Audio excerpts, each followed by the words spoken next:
faltando. Que sepa la tenés.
Buenas tardes, compañeros, compañeras, compañeres. Aquí estamos en Diálogo Internacional, el programa número 136. Diálogo Internacional, el programa de Atilia Borón, una mirada desde nuestra América. Y aquí estamos justamente, bueno, este programa primero mencionamos, lo hacemos además del doctor Atilia Borón, Telma Luzzani, Marcela Rodríguez, Federico Montero y quien les habla, Paula Klachko. Hoy, bueno, a Fede lo tenemos muy ocupado por estos sábados. Y Marce también, después les contamos mejor, pero anda llegando a Honduras para el encuentro para el aniversario, un nuevo aniversario del golpe de Estado del 28 de junio de 2009. Más adelante les contamos más. ¿Qué tal, Atilio? ¿Cómo estás, querido? Bien, bien. Buenas tardes a todas y todas. Bien, muy bien. Contento por un nuevo programa, muy preocupado por la situación internacional, la situación nacional, ¿verdad? Da como para muchos análisis, ¿no es cierto? Pero bueno. Así es. Talmi, ¿cómo estás? Muy bien, también muy preparada para un nuevo programa con muchas noticias internacionales, buenísimos entrevistados y un chisme que me causó gracia, que sucede en Venecia. No sé si saben que Jeff Bezos, el recontra multimillonario CEO, decidió hacer su boda en Venecia, 3 días a todo trapo y a toda pompa, y resulta que ¿qué pasó? Se produjo la insurrección popular italiana, porque van 3 días de constantes. Primero no le alquilaron todo lo que quería porque él quería cerrar Venecia y que fuera todo para él.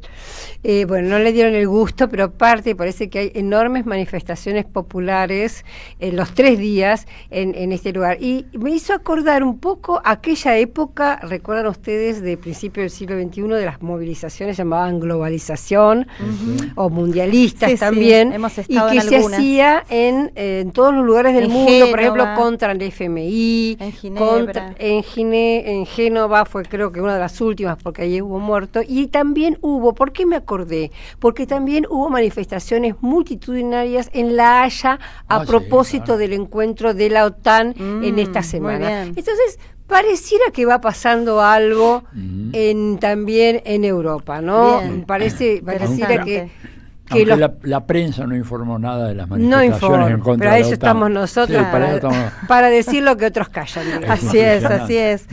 Bueno, bien les italianes ahí ubicando al poder real, además, ¿no? Con gente como Jeff Bezos, el capital concentrado. Bueno, saludamos y agradecemos a nuestro productor general ejecutivo y también en la operación del streaming, Leandro Deza, y también a Sebastián Mociola en la operación técnica, a Lalo Recanatini en la producción artística y a Noelia Giorgi y a Rodolfo Amagui de la Universidad Nacional de Avellaneda haciendo también el trabajo posterior y anterior, y a toda la red de emisoras hermanas de América Latina y de Argentina que retransmiten este programa que, como ya saben, es una coproducción de la radio de la UNDAB y de AM530. Somos radio, la radio de las madres de Plaza de Mayo, por eso nos pueden escuchar obviamente por la AM530, también por la FM 90.7, que es la radio UNDAB, y también nos pueden ver ahí en el canal de YouTube, que es Somos Radio AM530. Pero bueno, después vamos a seguir con un montón de cuestiones y comentarios acerca de todo lo que tenemos para hablar en la radio.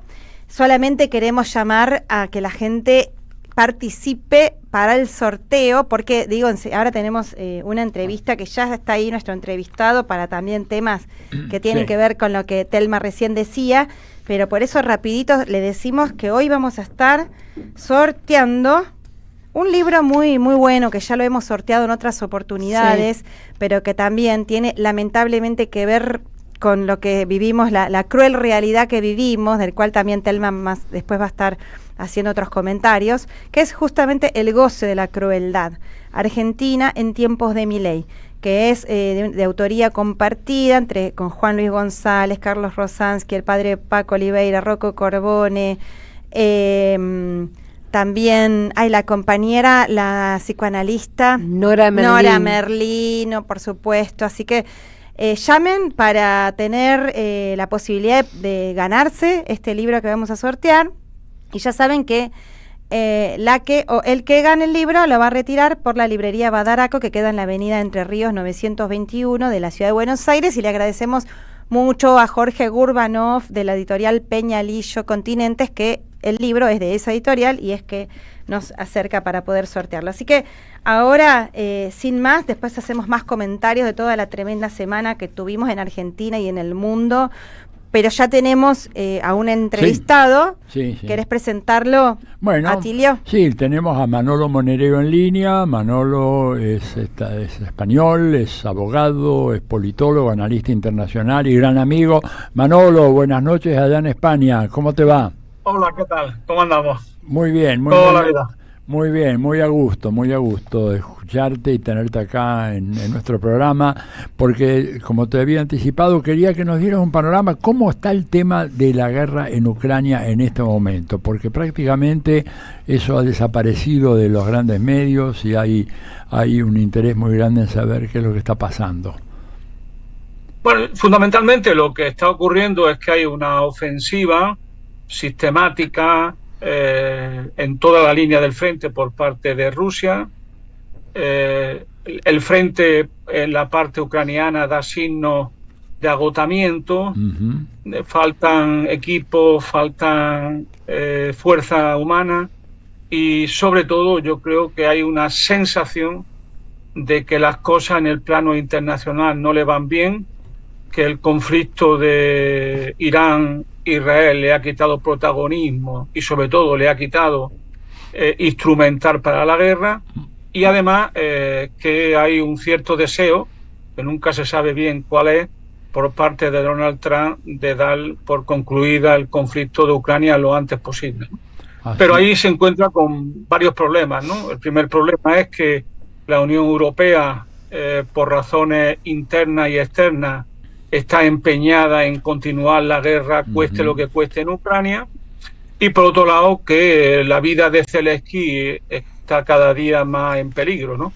Cuando digo la vida, estoy hablando de la vida, ¿no? No solamente su posición política, sino su propio físico y su propio proyecto personal, ¿no? Porque en Ucrania hay cada vez más la sensación de que ha fracasado, de que no tiene un liderazgo capaz de afrontar los nuevos retos que está planteando la ofensiva rusa, y por lo consiguiente hay un momento muy delicado por parte de Europa, por parte de Zelensky y, como siempre, esta posición ambigua en la que juega siempre Donald Trump, ¿no? Claro. Justamente esta semana, hola, ¿qué tal? Habla Telma Luzani. Esta semana hubo un encuentro de la OTAN en La Haya y llamó la atención porque Zelensky vistió de civil, no fue de militar. Esto se interpretó de alguna manera como algo como lo que usted decía, de que le van muy mal las cosas. Y a propósito quería preguntarle, ¿cuál es la posición de España en relación a la OTAN? Parece que hubo algunos encontronazos con Donald Trump. Bueno, el gobierno de Pedro Sánchez está pasando por un momento muy grave, porque a la ofensiva por tierra, mar y aire de las derechas unificada española ha aparecido un caso claro de corrupción en el aparato del Partido Socialista y en el gobierno. Claro, esto ya es lo único que le faltaba a Pedro Sánchez para tener enorme dificultad. Y por otro lado, porque Pedro Sánchez ha ido buscando siempre una especie de línea de mal menor, de buscar un acuerdo personal político con respecto a la cumbre de La Haya con el señor Rutte, con el secretario general de la OTAN, que podemos llamarlo ya mayordomo general del señor Donald Trump, ¿no? Claro. Nunca se ha visto un pelota tan grande en esta historia como la de este hombre, que le llama papá a Donald Trump, y que está dispuesto, como ha dicho hoy una conocida periodista española, a limpiarle el sable, en un sentido muy general. Entonces, desde esa perspectiva, lo que ha ocurrido es muy simple. Por un lado, Pedro Sánchez ha tenido que aceptar el 5% que se le obliga de rearme por parte de España, y por otro lado, ha intentado buscar una salida político-personal que no le ha sido viable. Y hoy estamos que no sabemos si está de acuerdo o no Pedro Sánchez con el 5%, lo que sí sabemos es el enorme cabreo que tiene el señor Donald Trump, que como suele hacer en este papel que cumple entre Michael Corleone y Frank Nitti, amenazando a España, amenazando a su gobierno. Pero cuando digo amenazando es amenazando directamente, nada de pequeñas palabras, y todavía no sabemos exactamente cuál es la posición oficial de este gobierno, que se encuentra contra la espada y la pared, porque obviamente no son idiotas y saben, y lo han dicho, que un crecimiento del gasto militar al 3,5% y luego 1,5 puntos más en función de la logística de ese propio gasto militar pone en peligro el Estado social, pone en peligro el gasto público social y sobre todo pone en peligro los derechos laborales, ¿no? Eso lo ha dicho Pedro Sánchez, y ahí estamos, que por un lado Pedro Sánchez dice todo esto, por otro lado ha firmado el 5%, y estamos, como dicen los italianos, inmerso del guado, estamos en mitad del río y no sabemos si vamos o venimos. Claro.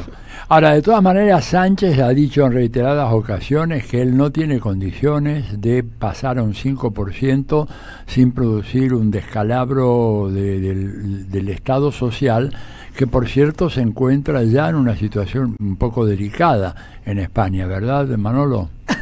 Claro, sin duda. Es decir, ahora mismo hay muchas dificultades para mantener un cierto nivel en ese estado del bienestar, básicamente en dos rubros fundamentales. Uno es el gasto en educación y el otro es sobre todo el gasto sanitario, que después del COVID ha quedado muy afectado y han aparecido agujeros negros de gran nivel, ¿no? Eso hace que la situación de nuestro estado del bienestar sea más bien raquítica, y si encima se le obliga al gobierno español a un incremento prácticamente del doble ya del gasto militar en pocos años, esto ya significaría el fin del estado de bienestar que conocemos, aparte de una creciente militarización, no solo de las relaciones sociales, sino también de la propia sociedad española, que ya los signos que dan las derechas unificadas van por ese lado, ¿no? Ahora, dime una cosa, acá, ¿qué alternativas de salida podría haber? Por ejemplo, la disolución del Congreso y llamado a nuevas elecciones, ¿o tiene margen Pedro Sánchez aún con la coalición que tiene ahí en el Congreso poder manejar como para evitar un voto de confianza que resulte negativo y que lo obligue a renunciar?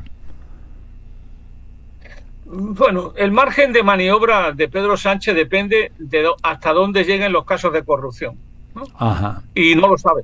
Es decir, ahora mismo hay una investigación abierta, siguen apareciendo audios, siguen apareciendo señales y datos indiciarios de delito, y eso tiene al gobierno muy preocupado porque no sabe el nivel real de corrupción y lo que la policía y el aparato judicial tiene sobre esa propia corrupción. Ese es el primer lado.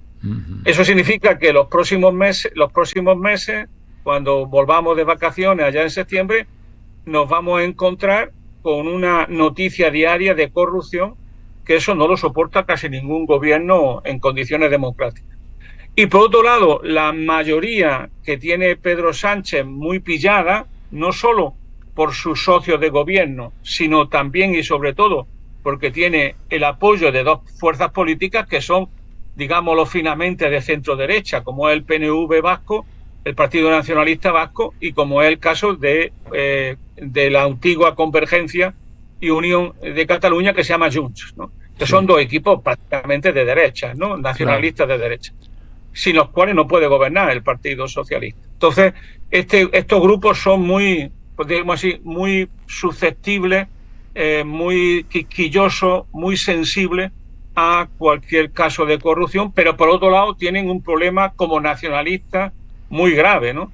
Que es que las derechas, si llegan al gobierno, se encontrarán ellos que va a haber una ofensiva muy fuerte, recentralizadora y contra las propias derechas y contra el propio nacionalismo vasco y catalán, ¿no? Fundamentalmente.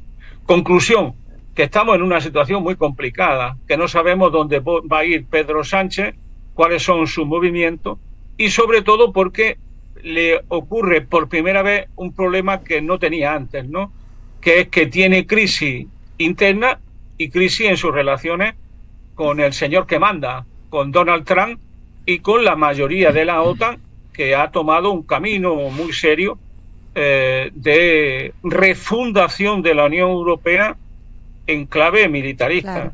Claro. No sé si se sabe muy bien por ahí lo que va a significar esto que estamos viviendo. Esto que estamos viviendo significa una salida en clave militarista de la crisis de la Unión Europea, la búsqueda desesperada de un enemigo que justifique la militarización y el intento más o menos firme de una reindustrialización, sobre todo de Alemania y de su núcleo, en base a la industria militar. Pero hay un pequeño problema que siempre se olvida, que es que el mayor ganador del rearme en Europa es Estados Unidos.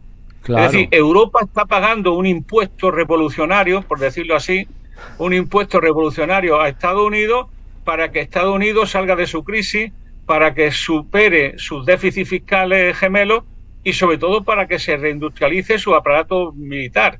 Entonces, estamos viviendo una paradoja. Por un lado, Europa intenta militarizarse y ganar peso político-militar, y por otro lado, el gran beneficiario de ese peso es Estados Unidos. Por lo tanto, cualquier idea de una autonomía estratégica de Europa es una pura eslogan propagandístico, ¿no? Cada vez más. Estamos hablando con Manolo Monereo. Él es politólogo español, es exdiputado también por Podemos entre 2016 al 2019. Telma Luzzani te quiere hacer una pregunta, Manolo. Sí, Manolo, te quería hacer una interpretación, a ver si pensás que es correcta o no. Hablabas de este tema de corrupción en el interior del partido y del gobierno. La primera pregunta es si se trata de un caso de lawfare, si vos pensás que se trata de un caso de guerra judicial en el que quieren acorralar a el presidente Sánchez, Pedro Sánchez. Y la segunda es que justamente, siendo como es, la pregunta es si es un personaje incómodo para esto que estás contando, que planifica para sí misma la Unión Europea, la militarización, etcétera, etcétera. Yo que la segunda cuestión tiene que ver con la primera, ¿no? Sí. En lo siguiente, ¿no? Pedro Sánchez ha dejado de ser útil, ya ha cumplido su papel. Estamos en un momento radical de cambio en el mundo, en Europa para peor, clarísimamente para peor. ¿Eso qué significa? Eso significa que Pedro Sánchez, que antes era aceptado más o menos, cumplió un cierto papel, que era neutralizar a la izquierda y neutralizar lo que fue el 15M. Pedro Sánchez ha conseguido neutralizar todo eso a su favor y por lo tanto debilitar enormemente a la izquierda real del país. Pero por otro lado, en el momento actual, lo que podemos llamar las posiciones de mal menor de Pedro Sánchez, su guiño al electorado de izquierda, ya le parece excesivo para los que tienen el poder y no se presentan a la elección. Y desde hace tiempo van a por él. Y hay casos clarísimos de lawfare, es decir, hay un caso clarísimo de insurrección, lo diría así, del Poder Judicial contra el Poder Ejecutivo, ¿sí? como ha ocurrido en otros países y ustedes conocen bien en América Latina. Claro. Y eso lo hay claramente. ¿Dónde está el problema? Que hay una base objetiva ya, que es la corrupción. Entonces, la corrupción era lo que estaban buscando para que funcionara el acoso y derribo contra este gobierno. Que ya he dicho, no porque sea especialmente de izquierda, ni porque haga política muy de izquierda, no, simplemente porque ahora hace falta mano dura, ahora hace falta cuestionar el estado del bienestar, ahora hace falta cuestionar las libertades, ahora hay que dedicar mucho dinero para conseguir incrementar los beneficios de las grandes empresas y las grandes corporaciones. Y por lo tanto, ese papel ya no lo puede cumplir Pedro Sánchez, lo tienen que hacer las derechas, que aquí será una derecha, por decirlo así, paragonable con la derecha europea, y una extrema derecha que en España sigue creciendo en torno a Vox, que será el aliado estratégico de esas derechas. Y por lo tanto, el país girará su eje de gravedad mucho más a la derecha, y en esas posibilidades la situación que tiene Pedro Sánchez en este momento es de bloqueo. Él bloquea la situación porque si mañana hubiese elecciones ganarían por mayoría absoluta las derechas. Dios, qué panorama, Manuel.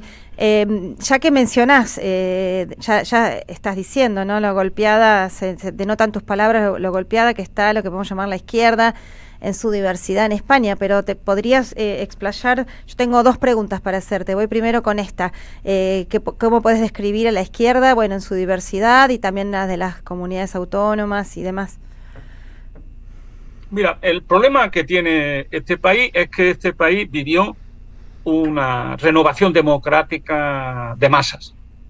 Esa renovación democrática de masas, que fue el movimiento 15M, el movimiento de los indignados, tuvo un referente político que era Podemos y que luego fue Unidas Podemos. Un referente con más de 5 millones de votos y que llegó a tener más de 70 diputados, ¿no? Yo era parte de esa bancada de los diputados. Es decir, era una izquierda que por primera vez era la izquierda más fuerte de la historia de España desde anterior a la Guerra Civil. Claro. Era una izquierda potente, juvenil, activa. Bueno, todo eso, por razones que son muy largas de explicar y que exigirían un programa completo, pues eso ya no es lo que era. Hoy eso ha venido muy a menos, muy a menos.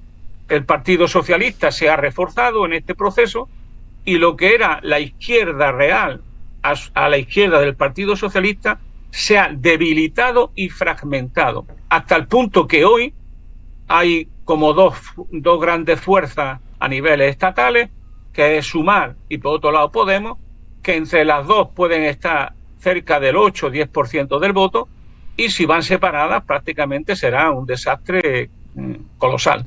Entonces, desde esa perspectiva, el problema que tiene la izquierda del PSOE es que lo ha fiado todo a Pedro Sánchez. Es decir, lo ha fiado todo a apoyar a Pedro Sánchez. Y no ha sido capaz de construir lo que podríamos llamar un proyecto autónomo diferenciado del Partido Socialista. Con lo cual, vamos a una clave electoral con la siguiente situación. Por un lado, una polarización fortísima entre la derecha y el Partido Socialista, y por otro lado, una enorme debilidad a la izquierda del Partido Socialista. ¿Qué es lo que puede ocurrir? Pues lo que dicen ya las encuestas, ¿no? Que el Partido Socialista puede recuperar una parte de ese voto hacia izquierda en esta polarización, buscando el voto útil, y por otro lado, nos podemos encontrar que la izquierda del PSOE, quede muy debilitada. Todo eso era antes de ayer. El problema es que ahora con la corrupción ocurre una cosa que ustedes habrán notado en su país también. La corrupción golpea enormemente a la izquierda y no golpea a la derecha. La derecha puede vivir con la corrupción, que es mucho más corrupta en general. Pero y lo admiten como parte de la política. Para ellos la política es corrupción y perdonan a sus corruptores y a sus corruptos. La izquierda no. La izquierda no perdona ni a corruptores ni a corruptos.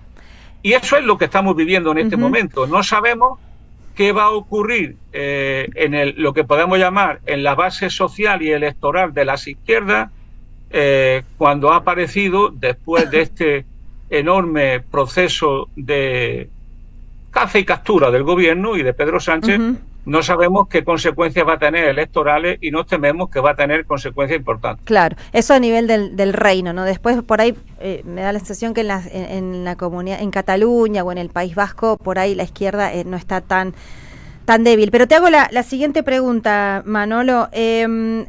También hemos visto importantísimas manifestaciones a favor de Palestina, frente a una posición realmente mala, el primero del gobierno español durante la mayor parte de este genocidio, y últimamente con algunas ambigüedades, ¿no?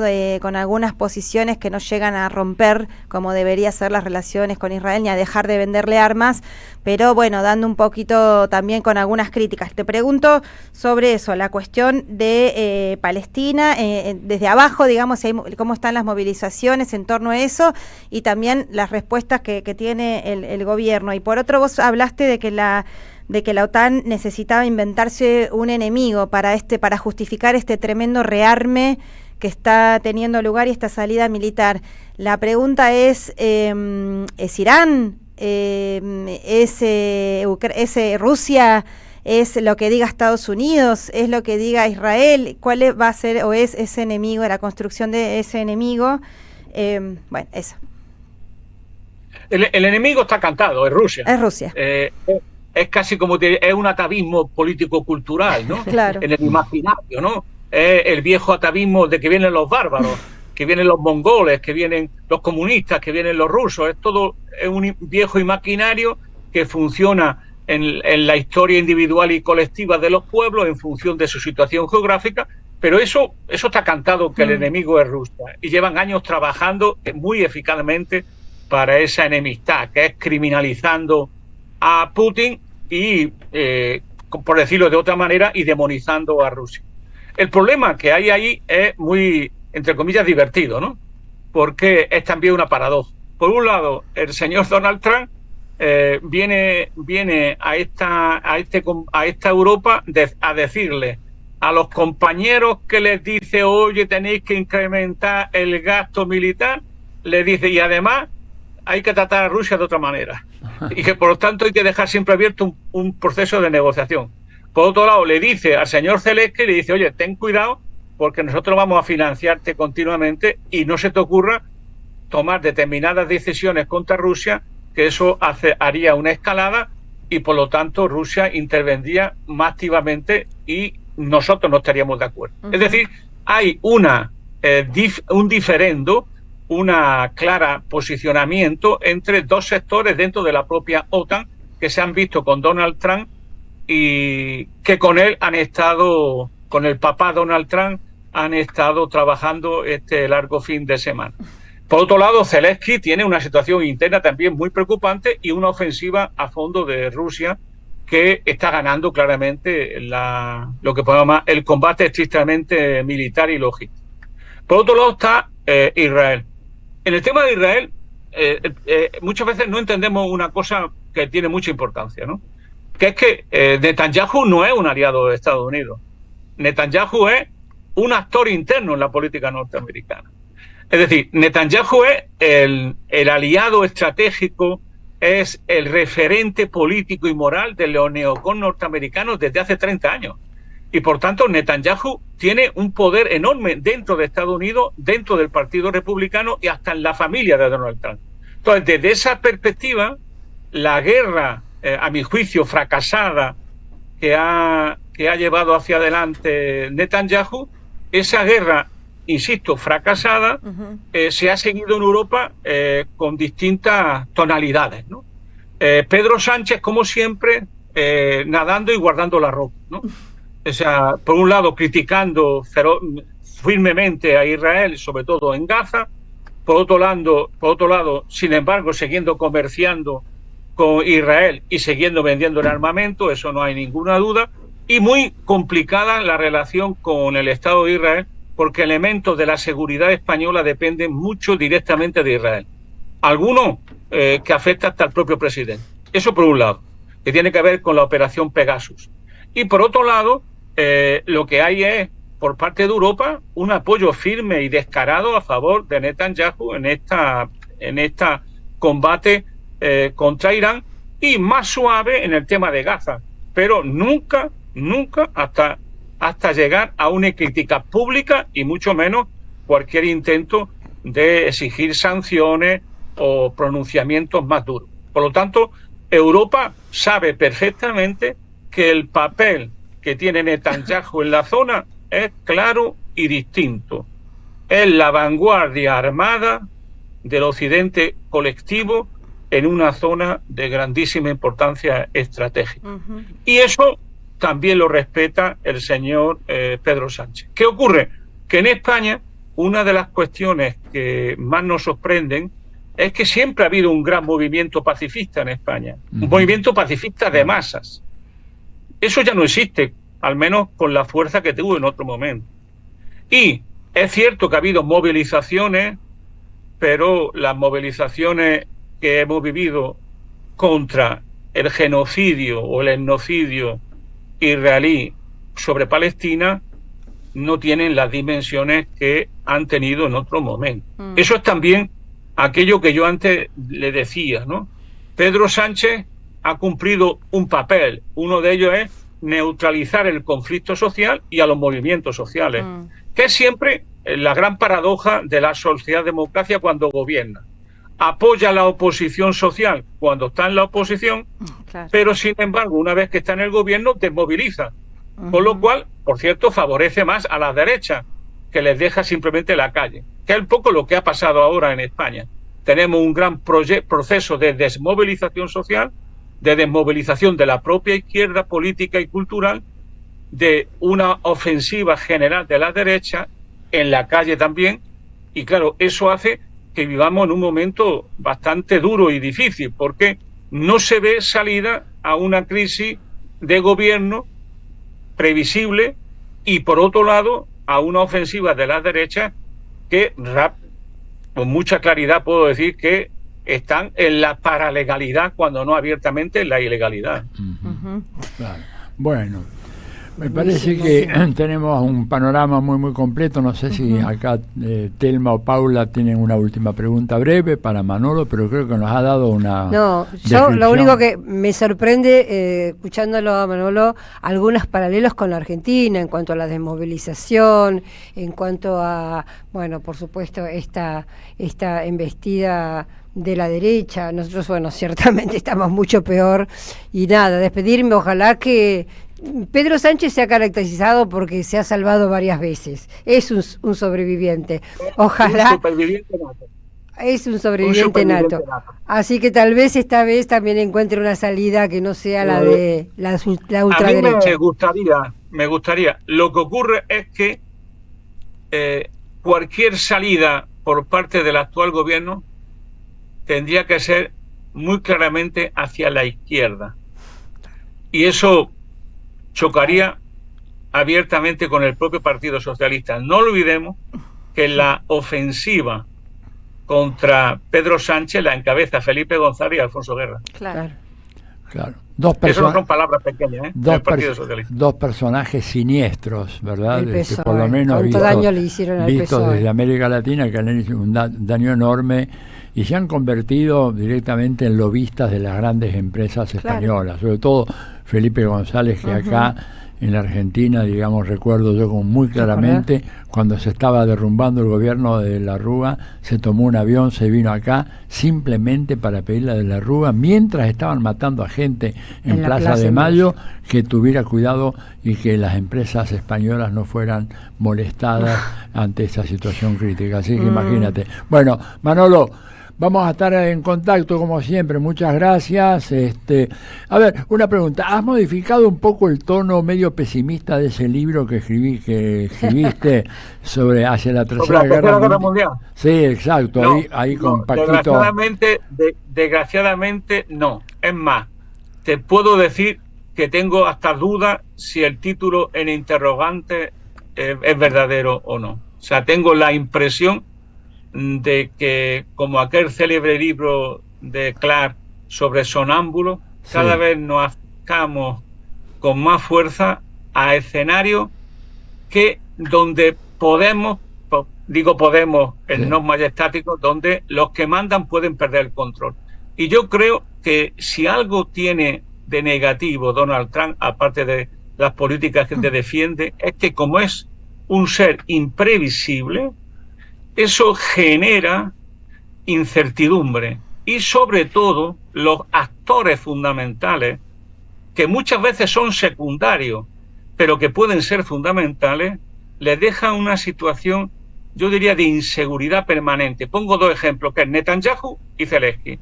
Estos dos personajes, que son actores secundarios en una política más global, sin embargo, tienen profunda autonomía e intereses diferenciados y tienen poder para generar conflictos muy grandes.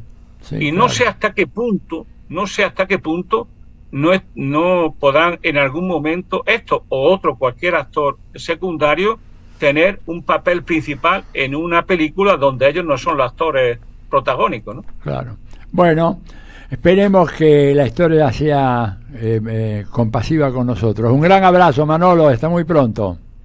Hasta la próxima y muchas gracias. Abrazos. ¿Cómo es el libro que dijiste? ¿Te lo acordás? Hacia la Tercera Guerra Mundial. Pero signo de interrogación. Claro, hacia una pregunta. Sí, claro, una pregunta. Y ahí dudó si no había que sacarle ya los signos de pregunta. Yo de todas maneras discrepo un poquito con esa visión, ¿verdad? Porque yo creo que, por ejemplo, la Tercera Guerra Mundial ya se está librando. Como dice el Papa, de manera fragmentada o no tanto. Sí, yo creo que sí, porque la tenés en Ucrania, la tenés en Gaza, la tenés entre Irán e Israel, la tenés en Sudán, digamos.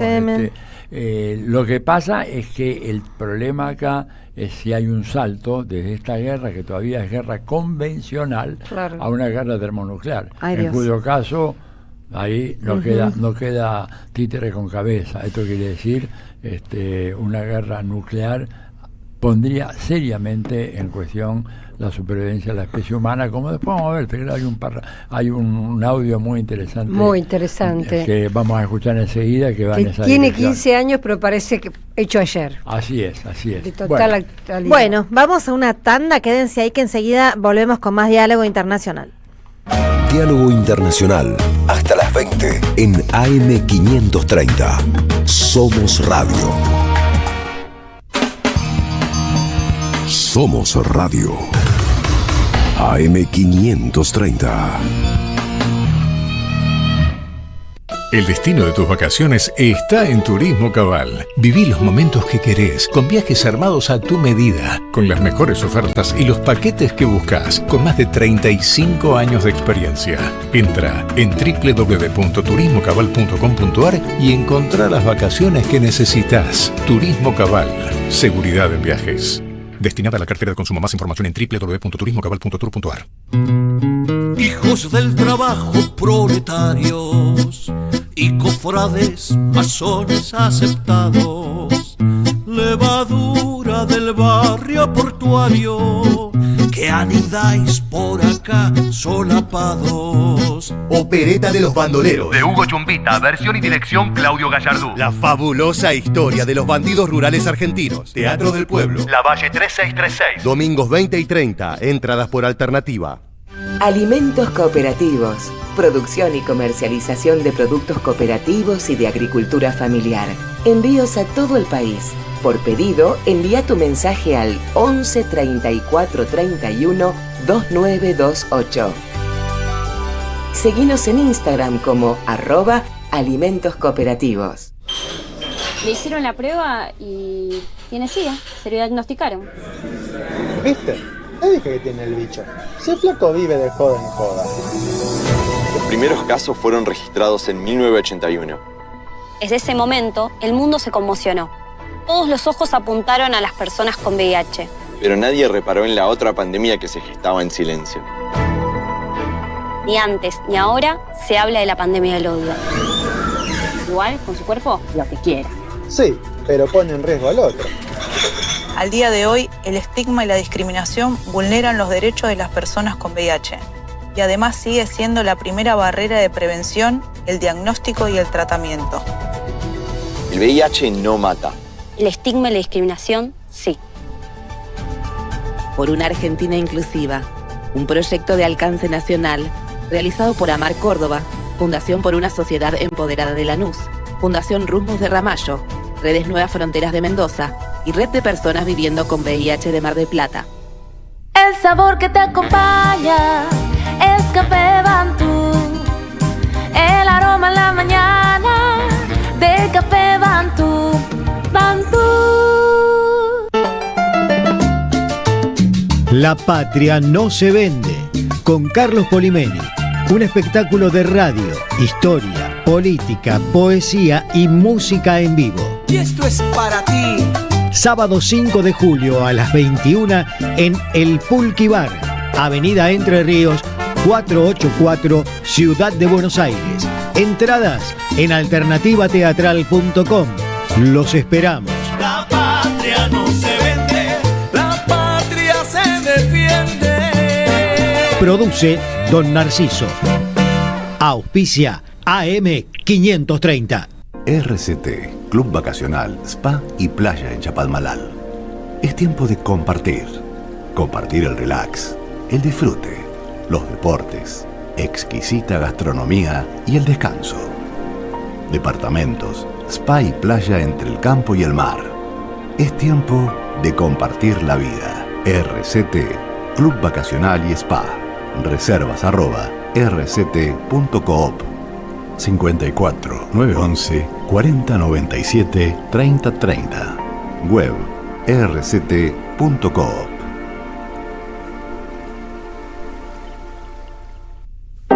AM 530. AM 530. Que la radio es comunicación, es imaginación, es educación. No hay nada que eduque más que una radio, no hay nada más que te haga imaginar cosas que una radio. Cuando uno es chiquito y escucha por primera vez la radio, te imaginas cualquier cosa, es impresionante. Te armás un teatro. AM 530, la radio de las madres de Plaza de Mayo. Diálogo Internacional. Atilio Borón en AM 530. Somos Radio.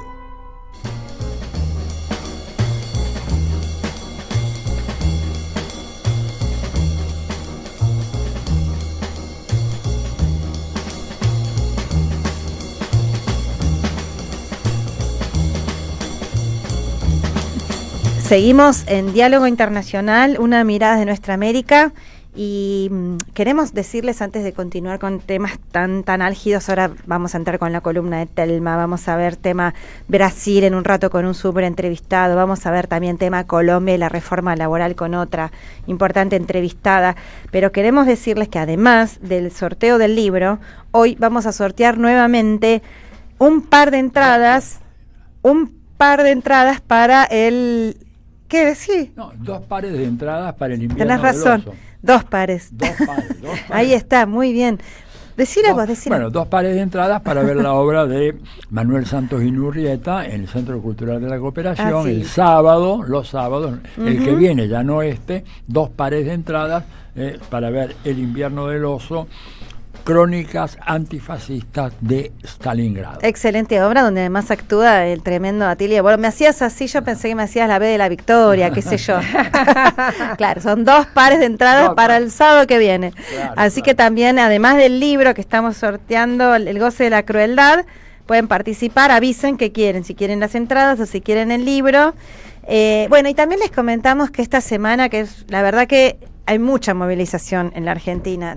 Esta semana la hemos visto en varios escenarios. Hay movilización unificada, fragmentada, de todo tipo, y no solamente en Buenos Aires, pero bueno, por lo menos las que pudimos estar nosotras y nosotros acá en la ciudad de Buenos Aires. Tuvimos la marcha universitaria, tuvimos un nuevo aniversario, número 23, el 26 de junio, del asesinato en el puente Pueyrredón de Darío Santillán y Maximiliano Costecchi, 2 jóvenes militantes que, bueno, fueron masacrados ahí, que entregaron su joven vida militante en solidaridad entre ellos frente a la represión brutal de la policía en ese momento de la provincia de Buenos Aires durante el gobierno de transición de Duhalde, en aquel fatídico 2002.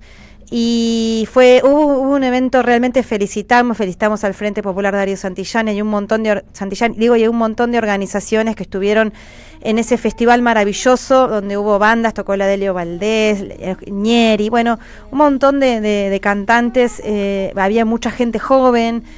Bueno, fue muy hermoso. Eso fue el día 25. El 26 la Bullrich no las dejó subir al puente Pueyrredón, como hacían todos los años. Bueno, no es nada que nos sorprenda, pero la lucha está. También los abrazos a los hospitales, a clínicas, al Garraham, la movilización al ministerio, miren qué nombre horrible, de desregulación, que es el desarme, ¿no? Intentan desarmar el Estado y lo vienen logrando, en fin. Pero también tuvimos una mesa, queríamos contarles, porque estuvimos difundiendo bastante, y fue el jueves 26, también tuvimos en el Centro Cultural de la Cooperación la primera mesa redonda en defensa de la humanidad, cuyo título fue esta primera mesa, la ofensiva imperialista contra América Latina. Y bueno, fue una mesa realmente más que interesante. Estaban Telma Luzzani, Atilio Borón, Juan Carlos Junio, Pili, Paula Jiménez, estaba también Estela Caloni y el embajador de la República de Cuba, Pedro Pablo Prada.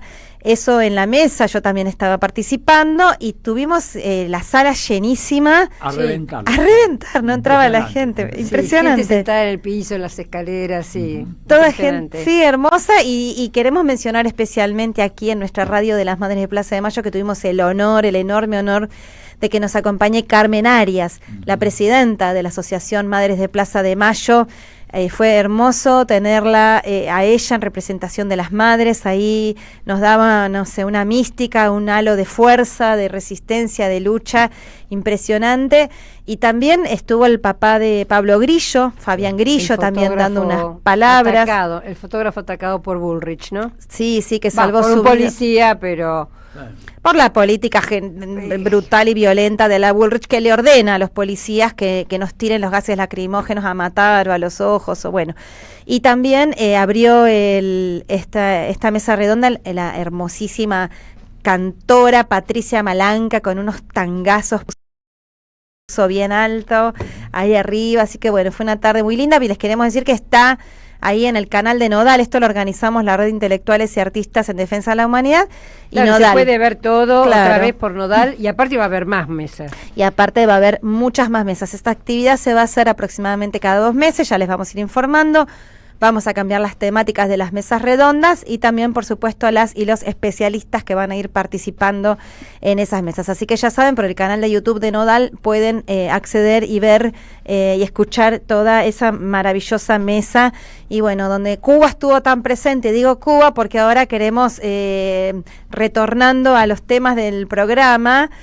¿Por qué digo Cuba y por qué digo Fidel, Atilio? Bueno, porque Fidel hace mucho tiempo que venía advirtiendo sobre los riesgos de una guerra, ¿no es cierto? Él una frase que dijo incluso antes de la que vamos ahora a propalar y poner en el aire, recuerdo que dijo una frase que la próxima guerra será también en contra del fascismo, solo que al fascismo le van a llamar democracia, ¿no es cierto?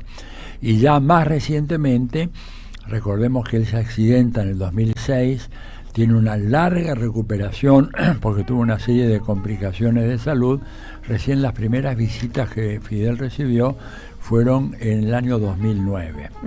Y al año siguiente dijo unas palabras absolutamente premonitorias que han estado ahí dando vueltas sin que mucha gente se diera cuenta. Salvo Atilio Borón, que la rescató. Que la rescaté y que las queremos compartir con ustedes ahora. Así que si pueden poner esas palabras. Es un pequeño videíto que dura 1 minuto 58 segundos, pero que no tiene desperdicio. A ver, adelante.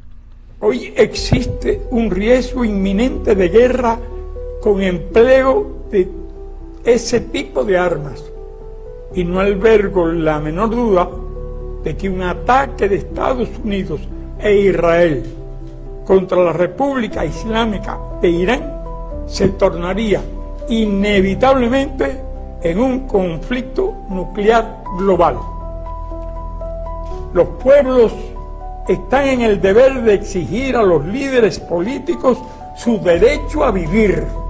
Cuando la vida de su especie, de su pueblo y de sus seres más queridos corren semejante riesgo, nadie puede darse el lujo de ser indiferente, ni se puede perder un minuto en exigir el respeto a ese derecho. Mañana sería demasiado tarde.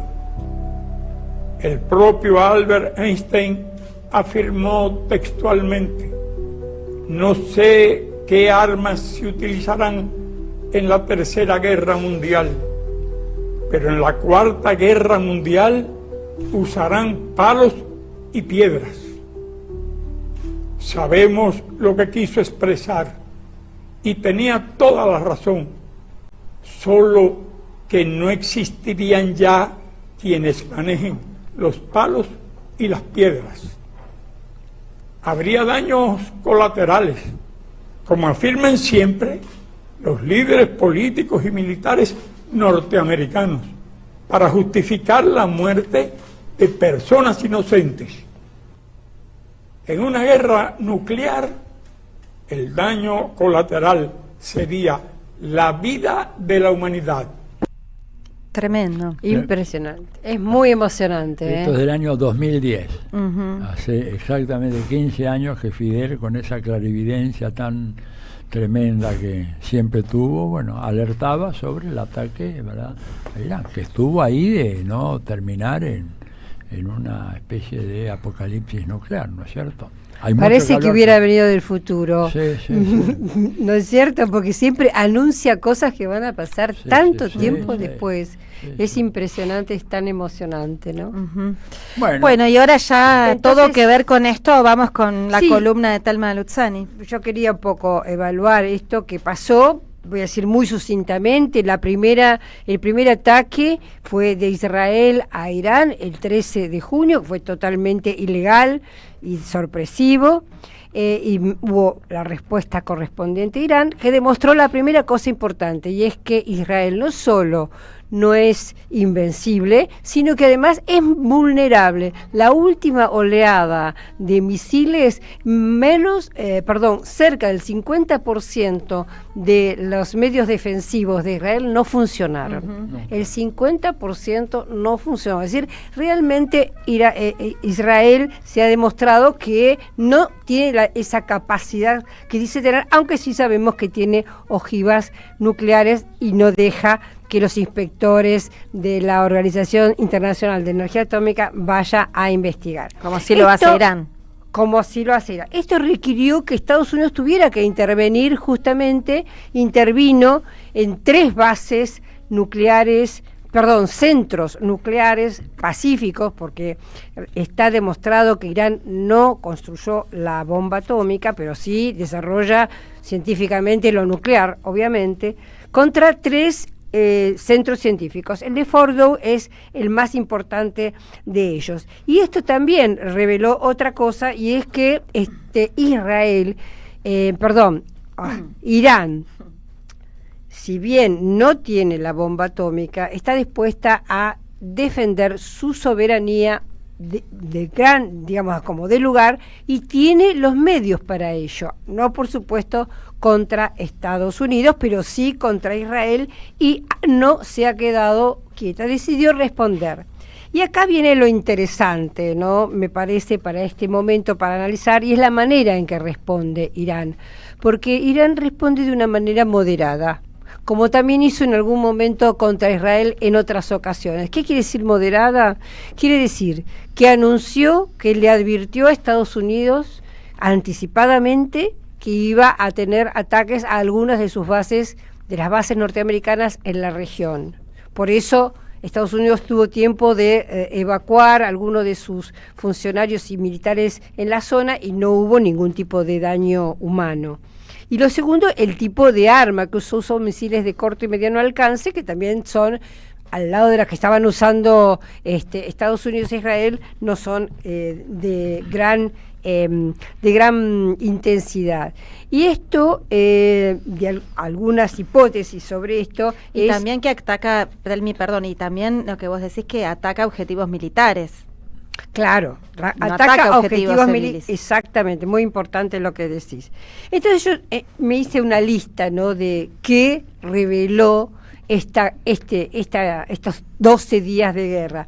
El primero que puse es que la Carta de Naciones Unidas y el Tratado de No Proliferación Nuclear son instrumentos absolutamente perimidos. Hay que pensar en nuevos instrumentos, porque estamos viendo que el que viola las reglas internacionales no tiene ningún tipo de punición, ningún tipo de sanción. Claro. Falta un marco que garantice la paz entre las naciones, y creo que ese marco lo tenemos que ir buscando por el lado de Oriente, por el lado de China, por el lado de Rusia y por el lado de los BRICS. Exactamente. Otra cosa importante es esto, que Estados Unidos atraviesa una profunda crisis, ya lo habíamos hablado el sábado pasado, una crisis interna, que es la manera en que suelen empezar a caer los imperios, más que por ataques externos, caen por crisis internas y no las pueden resolver. Es decir, las resuelve como violando las reglas internacionales, haciendo esto que ha hecho Estados Unidos. Y esto su doctrina de lograr la paz a través de la fuerza, evidentemente ha fracasado. Digamos, lo que revela es que Estados Unidos ha perdido el liderazgo, ha perdido la capacidad de ser un referente mundial por el cual el resto de los países miraba una parte de posible futuro. Lo de Israel, que comenté, no es invencible, que Irán no cuenta la bomba atómica, eso también lo he comentado. Irán decidió seguir desarrollando sus estudios nucleares y lo hace con los rusos. Hay un artículo que no lo pude confirmar de Teisi Messar, es el de la red Voltaire, sí, que dice, y esto lo cuento como hipótesis pero no lo pude investigar a fondo, que en realidad están investigando la fusión nuclear, no la fisión nuclear que ya se ha encontrado, sino la fusión nuclear entre Rusia e Irán. Están investigando esto en las centrales nucleares, y que si encuentran esta fórmula, sería una forma de energía que prácticamente desecharía la energía por el lado del petróleo, porque esta sería mucho más barata y mucho más limpia. Pero bueno, esto lo cuento así para el que quiere buscarlo en la red Voltaire. Otra cosa que quedó en evidencia a través de esto que pasó es que, bueno, que Rusia y China, como socios estratégicos de Irán, también fueron muy prudentes al encarar este momento. Sí. Sobre todo China, creo que tuvo un dilema entre asistir y ayudar a su socio iraní o escudarse en la no injerencia y no hacer nada. Era un dilema muy difícil para China. ¿Y por qué? Porque Irán es fundamental, es el mayor proveedor de petróleo para China. Si algo pasara, sería casi hasta una situación de seguridad nacional para China si esa producción petrolera acabara. O sea, además de ser un miembro de los BRICS, además de tener acuerdos estratégicos con Irán. Entonces, vemos que esta situación donde tanto Israel, que agredió a un a una línea ferroviaria de la ruta de la seda, como esta provocación de Estados Unidos, fue también, en mi parecer, una provocación hacia China. Era una forma de que China también se involucrara de una forma más agresiva. Y por suerte no sucedió. Creo que no sucedió porque Irán tuvo la prudencia de hacer esta respuesta moderada, de avisar, de atacar solo a las bases militares y de no provocar ningún daño civil ni humano. Y finalmente, para terminar digamos, esto que nos dejó estos 12 días de guerra, es que el nuevo sistema multipolar está mucho más afianzado, mucho más instalado en el sistema mundo que lo que percibimos. ¿Por qué? Porque justamente después de estos días vemos a una Estados Unidos y un Israel que prácticamente quedaron boyando en la situación mundial, mientras que Rusia y China siguen adelante con sus proyectos como hasta ahora. No vamos a poder, me parece, ver nuevos ataques de este tipo, porque salieron fortalecidos, en mi opinión, estos integrantes de los BRICS, Irán, Rusia, China y los demás. Queda un Medio Oriente donde, si se quiere, hasta más estabilizado. No sé si se va a poder volver a repetir esto. Bueno, tal vez Monereo diga que sí, pero me parece que puede incluso avanzar, y esto lo quiero decir porque es importante, no sé si va a tener perspectiva o no, pero Irán hace rato, y ahora lo volvió a decir, propone que Oriente Medio sea como América Latina, sea una zona liberada de armas nucleares y de armas de destrucción masiva. Eso lo propone Irán. Ajá. Por supuesto, Israel no lo va a aceptar, y Estados Unidos mucho menos. Pero me parece que es interesante saber que existe esa iniciativa por parte de Irán.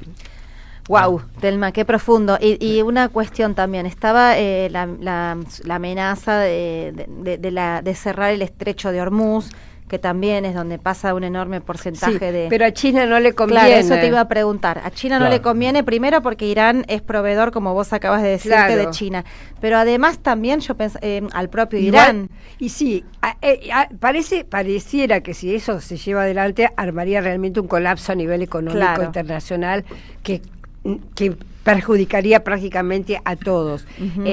Por eso la salida esta se tiene tan en estima. Prácticamente el vocerío de Trump y todo ese show que hizo con los misiles anti-bunkers que disparó, prácticamente se diluyó en los primeros días, y hoy el consenso a nivel de los investigadores y a nivel de los especialistas que estudian el tema es que realmente Irán fue el que actuó de manera más sensata, más sobria, y la que permite que se siga jugando una relación diplomática, si se quiere, en esa región. Ahora, hay algunas otras cosas más, ¿no? También para agregar como notas al pie de la columna de Telma, que ha estado muy bien y muy gráfica, y es la duda que empieza a surgir mismo en Estados Unidos y en Europa de por qué se reventaron las instituciones en donde estaban almacenando el uranio y haciendo toda la cuestión, porque no hay radioactividad ahí. Porque lo que te dicen es que si hubiera ocurrido eso que Estados Unidos dice que ocurrió, tendría que haber un alto nivel de radioactividad en la zona, y no lo hay. Entonces algunos están empezando a decir que estos tipos tuvieron de alguna manera una alerta temprana, sacaron gran parte de ese uranio y las centrifugadoras, etcétera, y que ahí no había nada, o que había poco, me parece. Dicen eso, sí, efectivamente pareciera, una de las hipótesis es que Estados Unidos avisó, porque dice que se veían camiones de traslado de material, desde Fordow a otros lugares, que hay películas, que hay videos donde se ven los camiones trasladando. Esa es una de las hipótesis. Que la otra hipótesis es que no fue tan profunda la acción, que es lo que dice la CNN y el New York Times, con el enojo de Trump, que pidió que echara a la periodista que dijo eso, le pidió a la CNN. Es decir, hay varias hipótesis, pero la más fuerte es que fue avisado antes Irán. Y que por eso Irán también avisó antes diciéndole voy a tirar unos misiles, y tiraron sobre unos misiles base bastante berretas a la base esta militar en Qatar. En Qatar, que llegó al jardincito y no había nadie ni nada. Pero otra cuestión que es interesante de todo esto es que Putin salió con una declaración bastante fuerte, porque dijo, bueno, esto está muy mal, nadie tiene derecho a agredir, etc. Pero también Irán tiene derecho a tener su seguridad. Y si Israel tiene armas de destrucción masiva, bueno, Irán podría también legítimamente aspirar a eso con la debida inspección de la Organización Internacional de Energía Atómica, etcétera. Y vos sabés que me puse a investigar más a fondo el tema. 2 años después de Fidel, esto no es una cuestión menor, Kenneth Waltz, que es uno de los grandes teóricos de las relaciones internacionales de la escuela realista, saca un artículo diciendo Irán debe tener su bomba atómica. Y el tipo hace todo un desarrollo diciendo que es absurdo que en una región tan pequeña como esa haya un gigante que posee armas nucleares como para destruir toda la región y nadie más puede hacerle contrapeso, dice. Y hasta que los bombardeen por eso. Claro, y entonces dice, la enseñanza de todo esto, lo dijo, ojo, en el 2012, 2 años después de Fidel, pero las enseñanzas de todo esto es que si hemos logrado evitar la proliferación entre India y Pakistán, entre Corea del Norte, Corea del Sur, etcétera, ha sido porque se puso sobre la mesa de que todos los actores tenían armas de carácter nuclear. Bien interesante para pensar, digamos, pero Putin de alguna manera toma eso y diciéndole, mal se le puede reclamar a Irán prohibir, mejor dicho, a Irán que desarrolle armas nucleares cuando hay una potencia que en la región las tiene. Eso dijo, lo cual me pareció muy sorprendente y va en línea con lo que decía Telma recién de esta colaboración entre Rusia e Irán. Y aparte usarlo como excusa de que existe la posibilidad de que estén desarrollándola y entonces lo bombardeamos. Ya aparte lo usaron con Irak. Hace como 30 años que vienen diciendo que es la verdad que... Ahora una pregunta para ustedes dos y vamos a otro temita, pero... ¿quién ganó? Digo, no ganó nadie, hay un empate, es un empate catastrófico. Digo, a nivel bajas, claramente hubo muchas más bajas, muertos y heridos del lado iraní que del lado israelí, pero bueno, como muy bien vos dijiste, Telma, igual demostró Israel ser vulnerable, tuvo menos bajas porque tiene diseñado todo el sistema de refugios. Israel, a mí, en mi opinión, digamos, quedaron como desnudados. Una cosita más, digo, lo de las bajas asimétricas, aún que Irán mostró su poder de fuego. Lo de las presiones internas en Estados Unidos también, dentro del mismo partido republicano, que también le decían Trump, dijiste que no ibas a hacer la guerra y la estás haciendo. Y también el descabezamiento de una parte importantísima del ejército, de las autoridades iraníes y de las autoridades científicas iraníes. Para poner sobre la mesa, y ahora sí te pregunto, ¿cuál es el resultado de la guerra? Internas Israel también, Netanyahu está otra vez al borde, digamos, de un juicio, tuvo que salir Trump a decir, no, a este hombre no lo enjuicia porque él también decide, ¿viste? ¿Quién va a juicio y quién no? Y el principal opositor también dijo que basta con la guerra. No, quería... Además subrayar que cobardemente Netanyahu aprovechó este momento en que Estados Unidos atacaba Irán para seguir masacrando Gaza, filas de gente que pedían comida y que pedían agua. Más de 500 personas masacradas. Bueno, realmente, es decir, es como que no puede con Irán, pero sí puede con la gente que no tiene defensa y que pide alimentos y agua, ¿no? Es algo realmente... Pero entonces, ¿cuál fue el resultado de la guerra? Y no se sabe, depende qué medís, digamos. Desde el punto de vista simbólico, el hecho de que el famoso escudo a prueba de misiles de Israel haya demostrado ser un colador, es una gran victoria para Irán. Ahora, es cierto que Israel pegó muy muy fuerte e hizo ataques muy muy severos, y además Israel viene asesinando, ¿no es cierto?, líderes iraníes desde hace mucho tiempo. Empezaron con Soleimani, ¿verdad?, hace 4 años ya. Fue el primer periodo de Trump. Bueno, al final del primer periodo de Trump, exactamente. Y después asesinaron a los tipos que estaban en la embajada de Damasco, ¿no es cierto?, los del Hezbollah. asesinaron a unos cuantos más. Científicos. de Hamas en Teherán. Claro, ahora hay también una información que todavía no la pude confirmar, pero que hace que 4 de los nombres de los más altos jefes militares de Irán, que Estados Unidos dice que Israel los eliminó, aparecieron vivitos y coleando hace poco. Sí, claro. Entonces, bueno, la mentira es parte fundamental de la guerra. Entonces dijeron, matamos a fulano, resulta que dicen, yo tengo que confirmar definitivamente ese dato, pero me parece pero los primeros días de los ataques porque hubo con nombre, apellido, las familias incluso, chicos, y la otra cosa, y termino con esto, ninguna ciudad importante de Israel había sido antes bombardeada, desde el año 48, y esta vez hay un destrozo en Tel Aviv muy grande, hay un destrozo muy grande en el puerto de Haifa. O sea, esto también demuestra que Israel sigue siendo una gran potencia, como decía Manolo Monereo, parte del imperio instalado allá, pero que no es inmune a un ataque como lo probaron los acontecimientos de estos días. Dijo bien, ¿no? Dijo, Israel es la vanguardia armada del occidente colectivo en una zona estratégica. Tomé nota porque me gustó.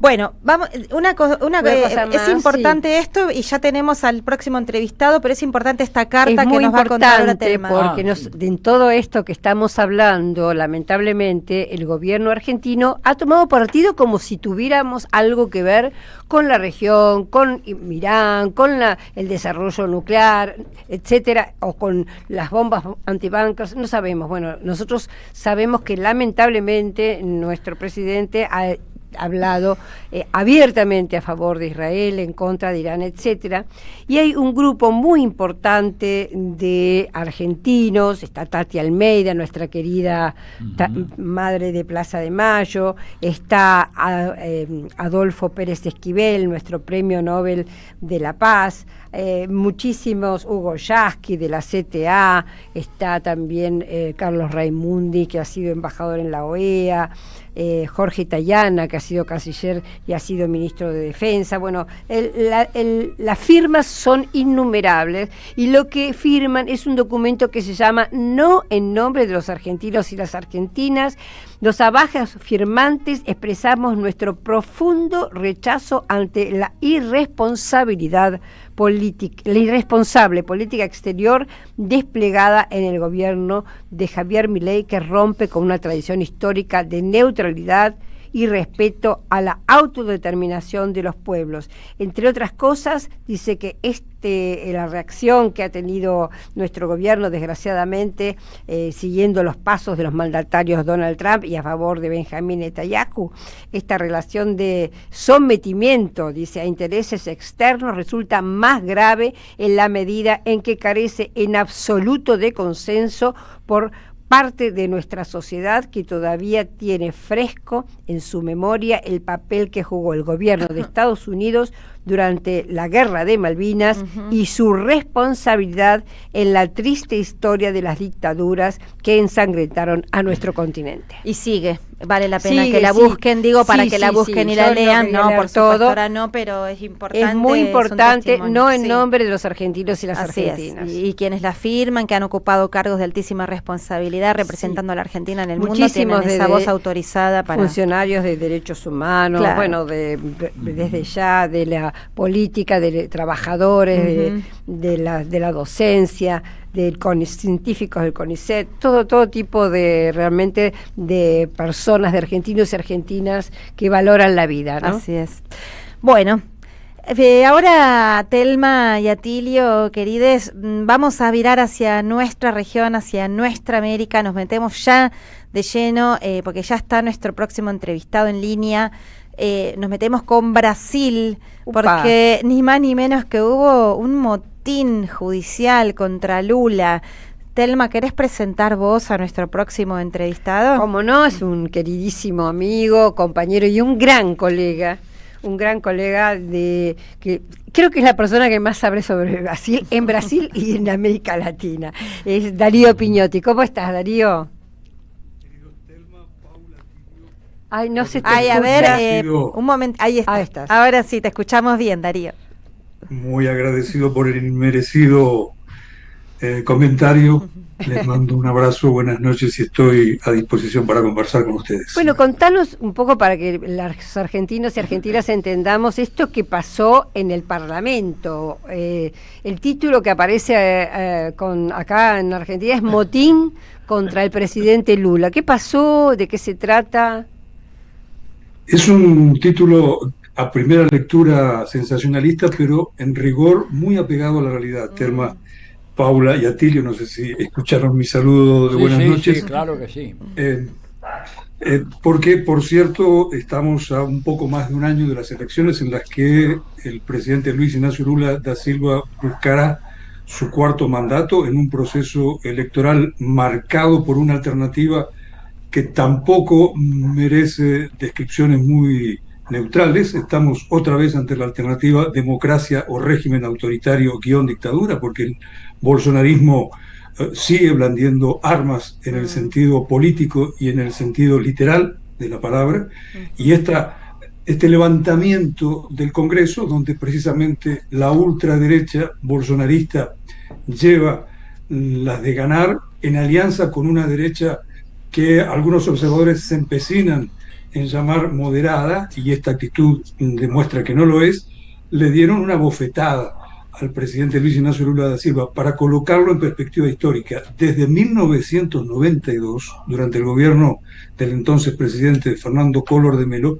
nunca el Congreso había rechazado un decreto presidencial de estas características, un decreto presidencial que proponía aumentar los impuestos a las operaciones financieras, para decirlo de una manera muy sencilla, para las operaciones de los grandes grupos económicos financieros, por ejemplo, las operaciones en el exterior. O sea, se trataba de un impuesto absolutamente progresivo, que esa era la cuña que había defendido, el argumento que había defendido el presidente Lula para fundamentar estos recursos que anualmente significarían unos 10.000 millones de reales, unos 2.200 millones de dólares, muy necesarios para una economía que, si bien está creciendo a un ritmo considerable, el año pasado más de 3 puntos y este año a más de 2 puntos, es cierto que la carga tributaria sigue siendo estructuralmente regresiva, y este proyecto, que fue finalmente vetado por el Congreso, intentaba atenuar esa tendencia.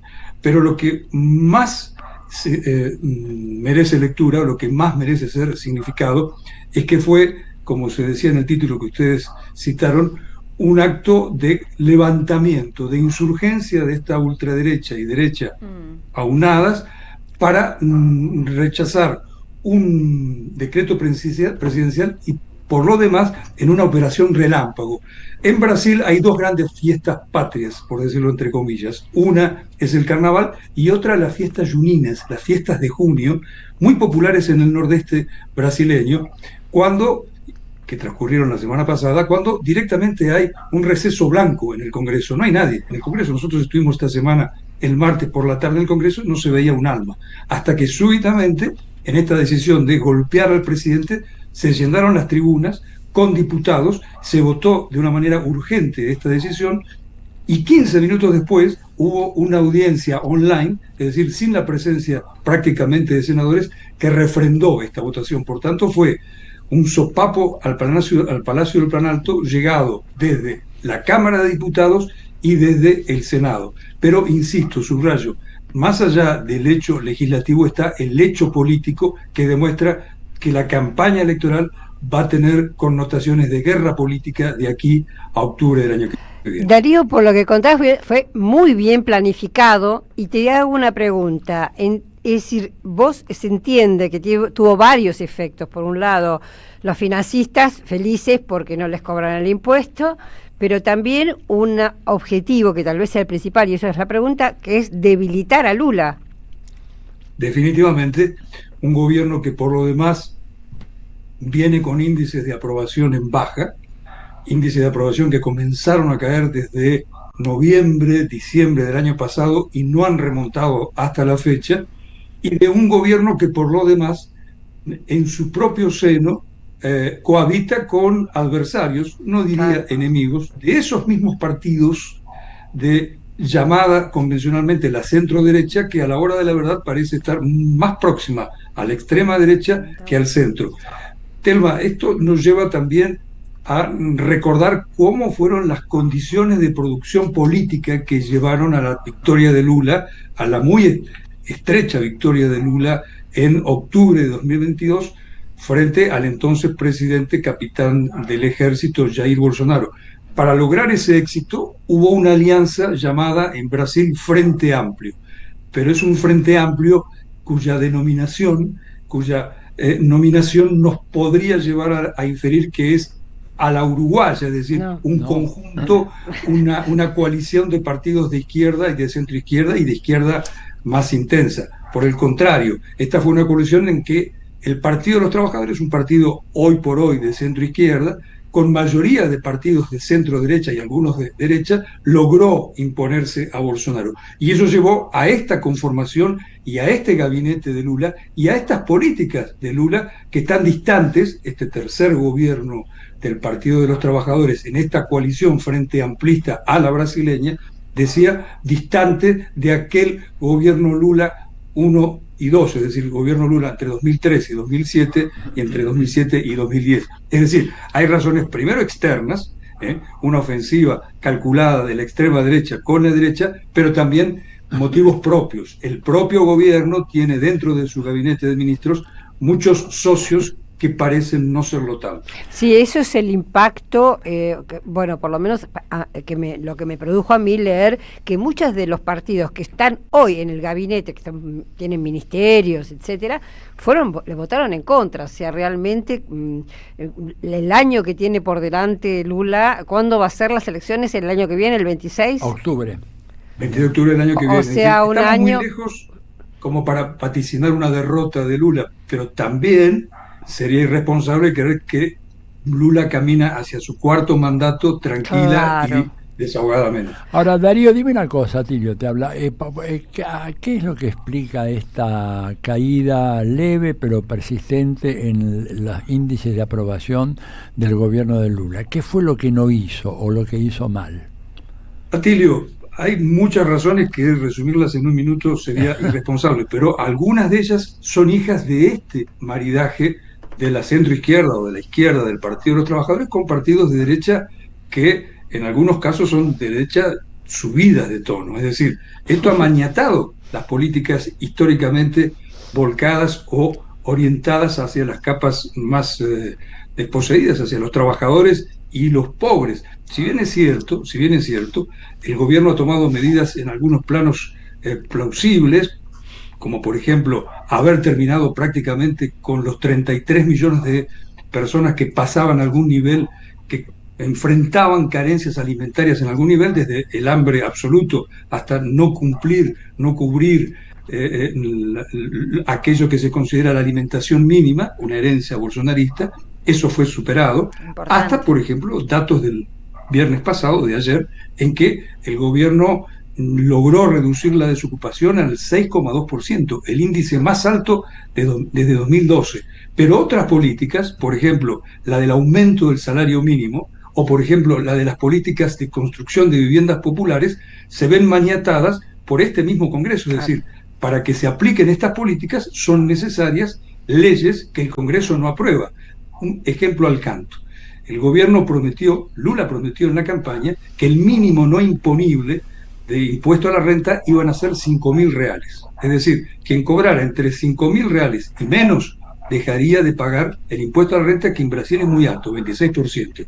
El proyecto fue enviado al Congreso, está en el Congreso en condición de rehén, porque el relator del proyecto, es decir, el diputado a cargo de enviarlo al plenario, previamente a una serie de comisiones, es un bolsonarista disimulado que está tomando todas las medidas para retrasar esa aprobación y para que el proyecto no entre en vigor sino hasta 2026, es decir, para que su efecto en la población, esto es en la población de clase media y clase media baja, no se sienta, y para que en caso de que entre en vigor en 2026 sea muy atenuado. Este es un ejemplo concreto de una medida que el gobierno ha impulsado y que tiene como bandera, y que esta derecha actuante dentro del gabinete, pero también y fundamentalmente dentro del Congreso, se ocupa de dejar, digamos así, minas terrestres para obstruir la gestión del gobierno.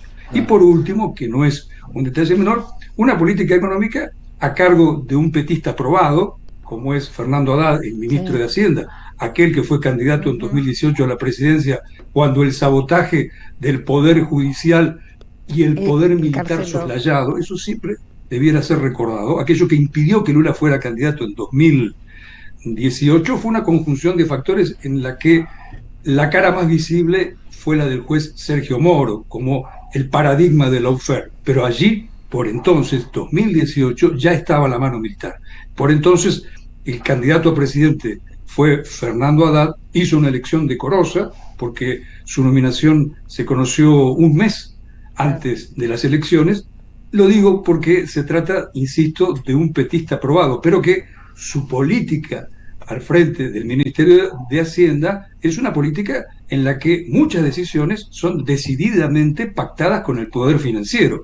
Hay decisiones del ministro Haddad, no en los últimos días, pero el año pasado, que recibían muchos más aplausos de la Federación de Bancos, es decir, el gran poder concentrado hoy en Brasil, que ya no es este Brasil, aquel mitológico Brasil de potencia industrial. Hoy el poder financiero supera al poder industrial, que por la Central Única de Trabajadores. Por tanto, hay culpas ajenas y también responsabilidades propias. Bien. Darío, una última, es otro tema, pero tengo una curiosidad. Ahora en julio va a ser la cumbre de los BRICS en Brasil, ¿verdad? Y no va a ir el presidente Putin, bueno, tal vez porque está con muchas sanciones y no puede llegar con seguridad a Brasil, pero tampoco va a ir el presidente Xi Jinping. Hay algunos rumores de que Brasil está en una situación incómoda dentro de los BRICS. ¿Es verdad o es pura maldad mediática? Es una especulación que tiene asidero, para decirlo en vocabulario periodístico clásico. ¿Por qué? Porque también algunas decisiones de política externa del gobierno, del presidente... Contra Venezuela, por ejemplo. Está llegando el martes a Buenos Aires. No se sabe por lo pronto si para compartir o no el balcón con la expresidenta Cristina. También sobre ello hay muchos mentideros aquí y muchos factores que están presionando para que ese abrazo no ocurra. Pero respondiendo a tu pregunta, es cierto que en el seno de los BRICS y que en Moscú y en Pekín hubo algunas actitudes del presidente Lula, que va a ser el anfitrión de esta 17ª cumbre de los BRICS, 6 y 7 de julio en Río de Janeiro, no fueron recibidas de la mejor forma. Por ejemplo, aquello que el canciller brasileño, Mauro Vieira, anunció el año pasado en la cumbre de los BRICS en Kazán, en Rusia, que fue vetar la adhesión de Venezuela como miembro socio del BRICS, no como integrante pleno. Algo que el propio presidente Putin motivó una disidencia explícita de Putin. Putin dijo que no estaba de acuerdo con la posición brasileña. Y no fue esa la única medida adoptada por el gobierno Lula, que tal vez haya sido tomada con algún desagrado por Moscú y por Pekín. La decisión todavía no confirmada del presidente Xi Jinping podría ser revertida, pero es cierto que a esta hora de este sábado 28 de junio, la balanza de las apuestas se inclina a decir que 55% Xi no viene, 45% viene. Es cierto también, y esto debe ser dicho, que el presidente Xi Jinping ya realizó una visita de Estado.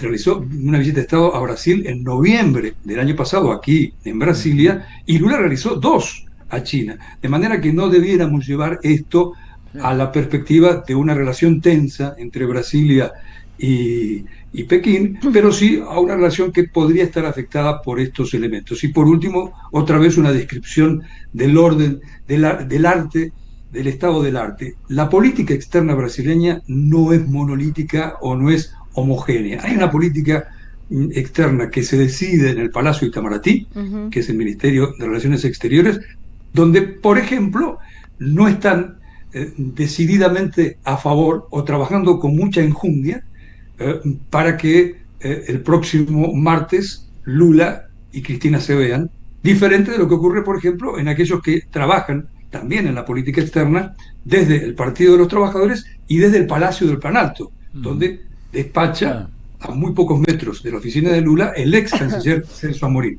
Por tanto, hay que tomar en cuenta este triángulo de factores en el que influyen primero que nada la Cancillería y el asesor Celso Amorín, y también el Partido de los Trabajadores. Y para redondear la respuesta, respecto del BRICS, hay un cuarto elemento, un cuarto factor que influye, que es la expresidenta Dilma Rousseff. Que es, claro, la presidenta del banco.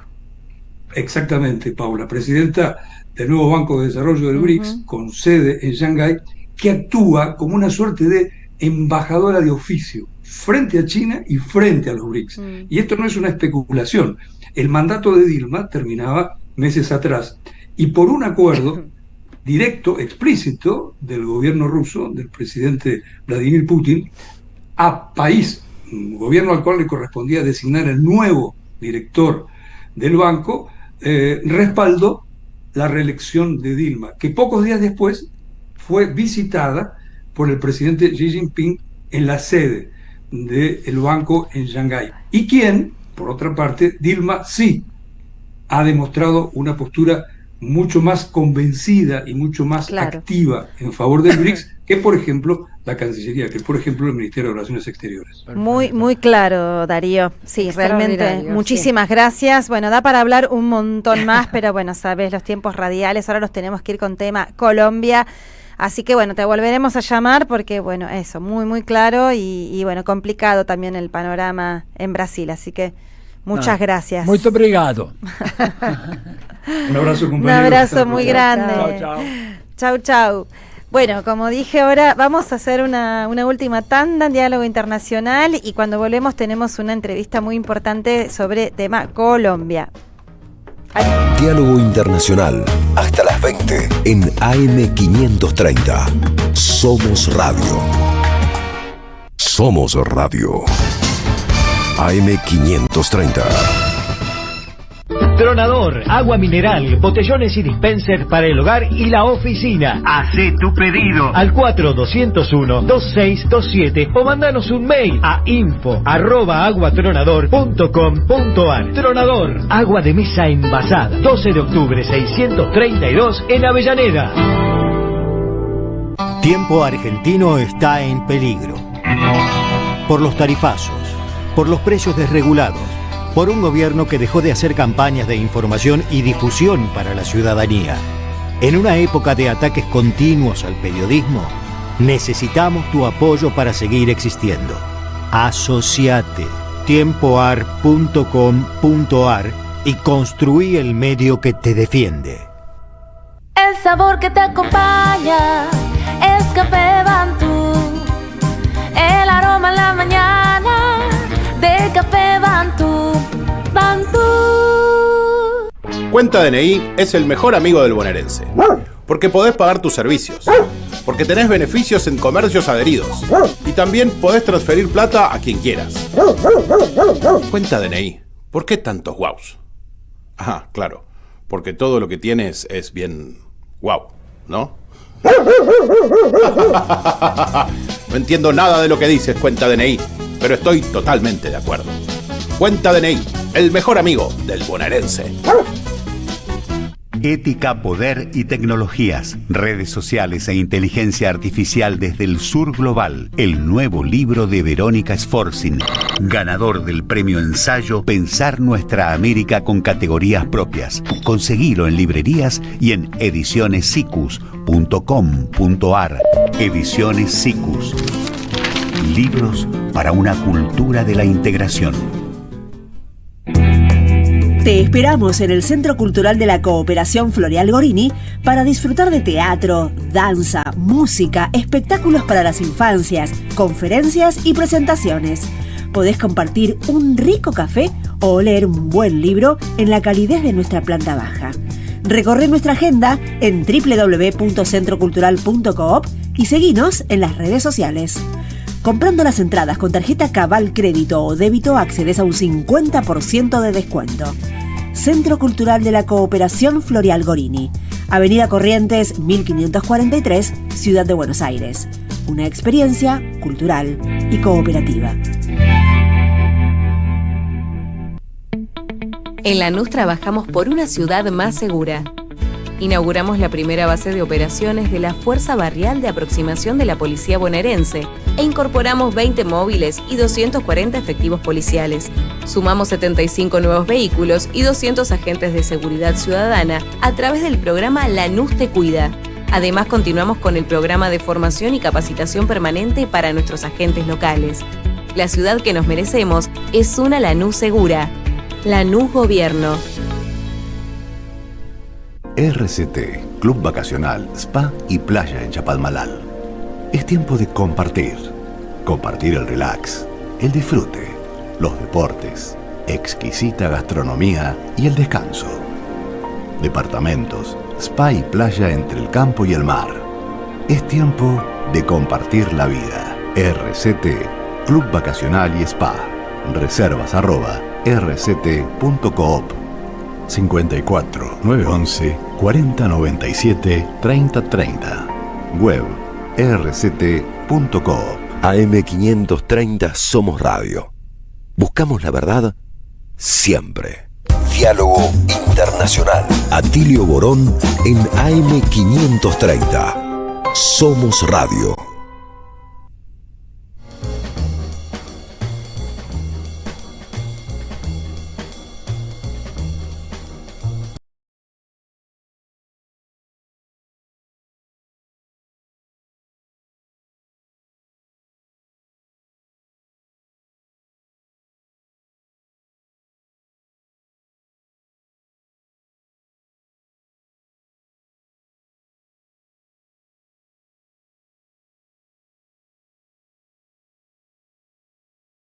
Nacional, nos quedan un montón de cuestiones y auspiciantes y oyentes y chivos importantes de actividades hermosas, importantes de semana, pero ya tenemos el contacto con nuestra entrevistada, así que vamos a meternos de lleno ahora en Colombia, porque, bueno, finalmente, después de movilizaciones y disputas también parlamentarias, no es Brasil el único caso de tener trabas parlamentarias, sino que en Colombia también, pero las van destrabando a fuerza de movilización popular y lucha y demás. Se aprobó finalmente la reforma laboral, que no es como nuestro caso acá, una contrarreforma, allá es una verdadera reforma progresiva para los trabajadores y las trabajadoras, y otros temitas también que tenemos, que queremos hablar con Daisy Aparicio.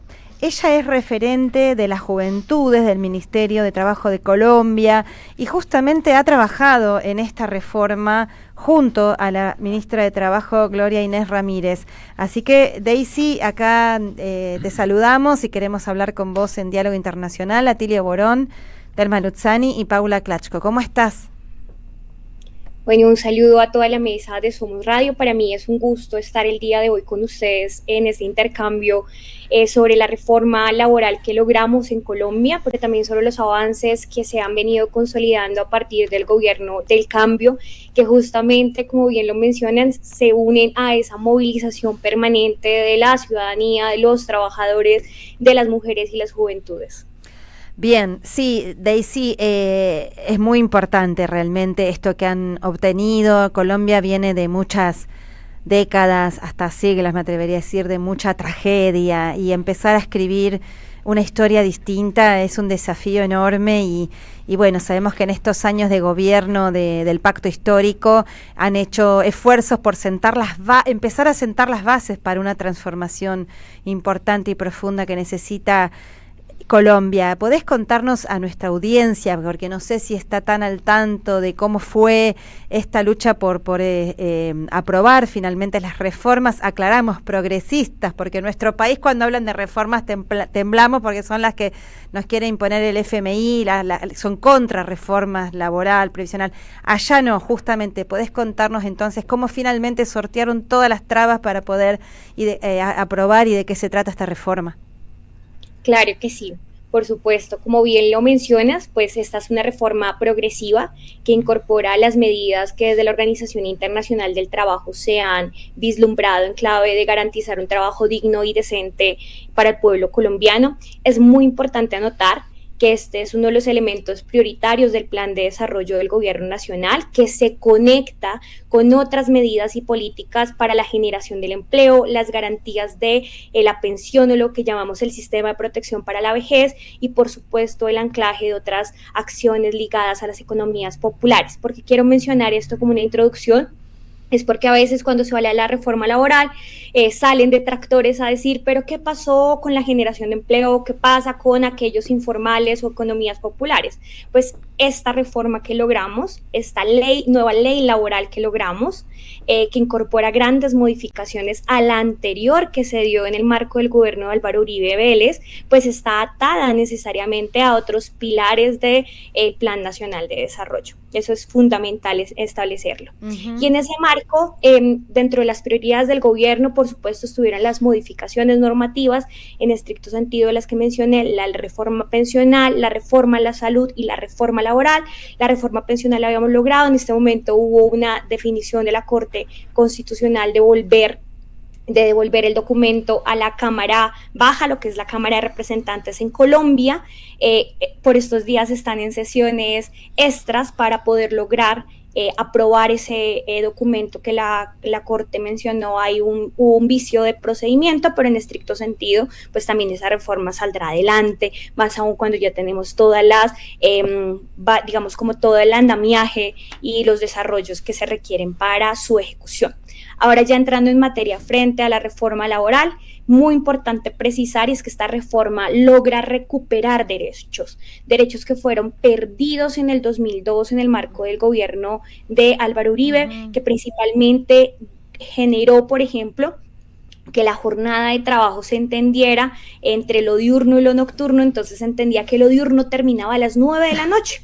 Y en ese sentido se eliminaron recargos nocturnos y beneficios económicos para los trabajadores. Las horas extras, por ejemplo. Las horas extras, exactamente. Los recargos dominicales, los recargos nocturnos. Y eso es un elemento muy importante porque estamos hablando de una reforma que se centró también en dignificar y en garantizar un enfoque de derechos. Un segundo elemento que logramos viabilizar en esta nueva ley laboral o en estas modificaciones que se hace al Código Sustantivo del Trabajo, en el caso de Colombia, es la definición del contrato de trabajo indefinido. Esa va a ser la regla general de contratación en el país. Y eso supone unos elementos y unos efectos muy importantes porque combate todos los ejercicios de precarización e informalidad e inestabilidad en el mundo laboral y garantiza que en efecto los trabajadores tengan una mayor estabilidad y se genere de esa manera un proceso de formalización que mejora las condiciones de vida de ellos. Van a haber otros tipos de contratos, sí, pero estarán supeditados a unas, digamos, particularidades. Claro. Los trabajos a término fijo, los trabajos por obra labor, exactamente hablan de eso, de una obra labor que tiene que ser en estricto sentido, pues, extraordinaria o para algo muy puntual y no como en efecto se había vuelto una constante para precarizar el trabajo de los ciudadanos en el país. Hay otros elementos que me gustaría mencionar frente a esta nueva ley laboral y es la incursión también de una mirada en torno a la discriminación y la violencia en el mundo del trabajo. Entonces, incorpora medidas para combatir la violencia de género, incorpora medidas para combatir la discriminación. En efecto, digamos, esto tiene una relación con los derechos fundamentales del trabajo de manera extraordinaria.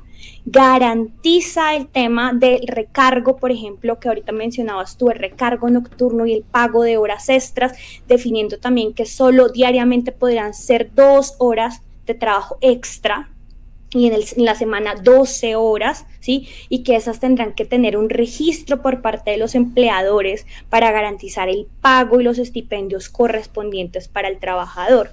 Pero además de eso nos permite también consolidar una medida que, vuelvo, insisto, recupera sus derechos, y es porque los recargos nocturnos en el pasado se pasaron del 100% de la tasación al 75%.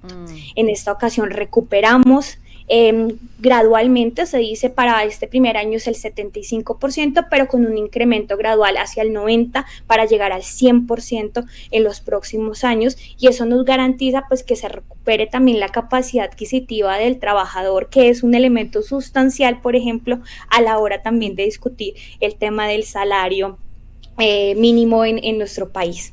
Hay un tercer factor que me gustaría también mencionar, además de estas medidas para evitar la discriminación y la violencia en el mundo del trabajo, y es la incorporación de regulaciones frente a plataformas digitales. Ajá. Entonces allí hay unas regulaciones que garantizan, por ejemplo, en efecto, bien sea la vinculación dependiente o independiente del trabajador. No hablamos de colaboradores, de personas que se ponen la camiseta, sino en estricto sentido de que hay una relación laboral, y eso implica que haya un reconocimiento de pago, de salario, que haya un reconocimiento de las prestaciones sociales, de los riesgos laborales, porque esas personas, digamos, tienen muchas fragilidades dentro de su dinámica. A ver si entiendo laboral. bien, Daisy, que esto es importante, Sí. porque afecta sobre todo a las juventudes acá en nuestro país, en todos lados, ¿no? Frente a la precarización se vuelcan masivamente a lo que se puede conseguir, que es esta en bicicleta o en motocicleta, a las plataformas Rappi, todas esas. ¿Se pasarían a ser trabajadores en relación de dependencia de las plataformas, con un salario, con seguro social, etcétera? Tendremos dos valoraciones. Habrán unos que estarán registrados como dependientes, ¿sí? Que en ese sentido tendrán sí unas medidas de pago general por parte del empleador, es decir, el empleador tendrá que pagar su seguridad social, sus prestaciones de ley. Para quienes se califiquen como independientes y autónomos, habrá un pago, entre ambos. Entonces, el 60% tendrá que ser asegurado por el empleador, y el 40% por por la persona, por el trabajador de estas plataformas digitales de reparto. Es un paso adelante, muy importante. Es un paso adelante, exactamente. Pero además de eso nos permite también que se garantice una revisión humana a los sistemas automatizados. Entonces acá hay un elemento fundamental, y es que en las plataformas de reparto los trabajadores mencionan cómo los sistemas los penalizan, los multan por algunas situaciones. Se me pinchó la llanta de la bicicleta mientras iba a entregar el domicilio que me solicitaron, me penalizan la plataforma y me impiden trabajar. Aquí se regula ese tema y se dice no se puede penalizar al trabajador y tendrá que haber una revisión humana de los sistemas automatizados de esas plataformas digitales. Y en efecto esto trae beneficios muy importantes, porque de esta manera no va a haber un detrimento a el pago de ese trabajador. A su vez, Daisy, una pregunta, ¿van a necesitar una cantidad importante de funcionarios para vigilar que eso se cumpla? Claro que sí, claro que sí. Y eso está previsto. Sí, hay un poco para mencionarte. Ligado a la reforma laboral está el tema de otra medida que está desarrollando el Gobierno Nacional, que es un COMPES de Política Pública de Trabajo Digno. Un COMPES es un documento de política pública que tendrá una vigencia de 10 años. Dentro de este COMPES se han incorporado unas medidas para fortalecer lo que existe en Colombia y en diferentes países del mundo, que son los mecanismos de inspección, vigilancia y control. Hace pocos días, en un Consejo de Ministros, el señor presidente de la República ha insistido en fortalecer el grupo de inspectores e inspectoras del trabajo en el país. Y eso va a ser central, solo para mencionarte, no necesariamente para el tema de plataformas digitales. Con la presencia de la exministra de Trabajo, Gloria Inés, se logró en el gobierno la incorporación de un grupo de élite de inspección de género en el mundo del trabajo. Entonces se han venido innovando en esas medidas para garantizar el seguimiento y el cumplimiento, sobre todo, de la ley laboral. Entonces, claro que sí. Sí, porque las patronales siempre se las ingenian para no cumplir, así que por eso pregunto, porque la verdad que está muy buena la reforma, pero también me imagino que los patrones deben estar furiosos. Aparte con el alto grado de informalidad que tiene, ¿no? Que es un enorme problema en general de América Latina y de Colombia en particular. Daisy, bueno, la verdad que lo que nos estás contando es sumamente importante, interesante. Acá, vos sabés, los tiempos radiales no nos permiten extendernos con toda la profundidad necesaria para describir, me imagino, muchos aspectos más importantes también, además de los que ya contaste que debe tener esta reforma, pero lo importante es que se logró aprobar, que es un paso adelante, que bueno, traerá nuevos desafíos, pero que sin duda trae, es un beneficio a las condiciones de vida y de trabajo de grandes mayorías.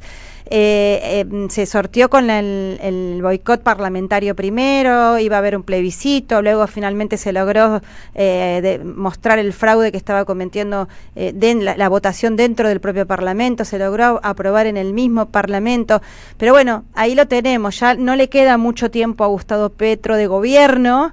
Esperemos que pueda continuar el pacto histórico, otro periodo más como para empezar a profundizar estas reformas, a aplicarlas, ¿no? Y que tengan impacto sobre la vida de las y los colombianos.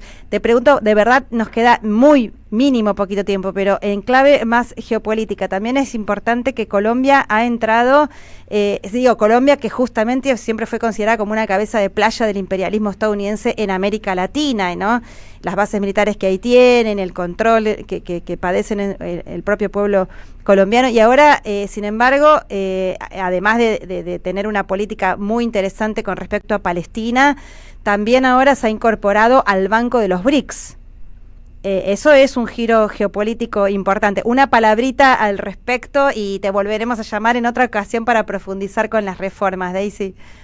Claro que sí, yo creo que una de las palabras centrales de esto es que nuestras relaciones exteriores no pueden limitarse a una lógica de subordinación, sino una lógica de soberanía de los pueblos, y ese ha sido el llamado del señor presidente, a diversificar las relaciones exteriores y a garantizar mejores condiciones para la unidad latinoamericana y para las condiciones de vida del pueblo colombiano, ¿sí? No puede ser que esa subordinación determine también la forma en la que se aplican leyes, visiones del mundo, y para nosotros es bastante grato poder ingresar al Banco de los BRICS como una oportunidad también de fortalecer nuestra economía y de seguir en esta ruta y en este camino por la democracia y su consolidación en Colombia. Claro, recordemos que Petro es el presidente pro tempore, ¿no? de la CELAC, ni más ni menos.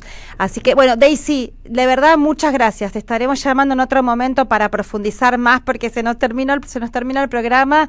Pero bueno, un abrazo muy grande y gracias por estar en Diálogo Internacional.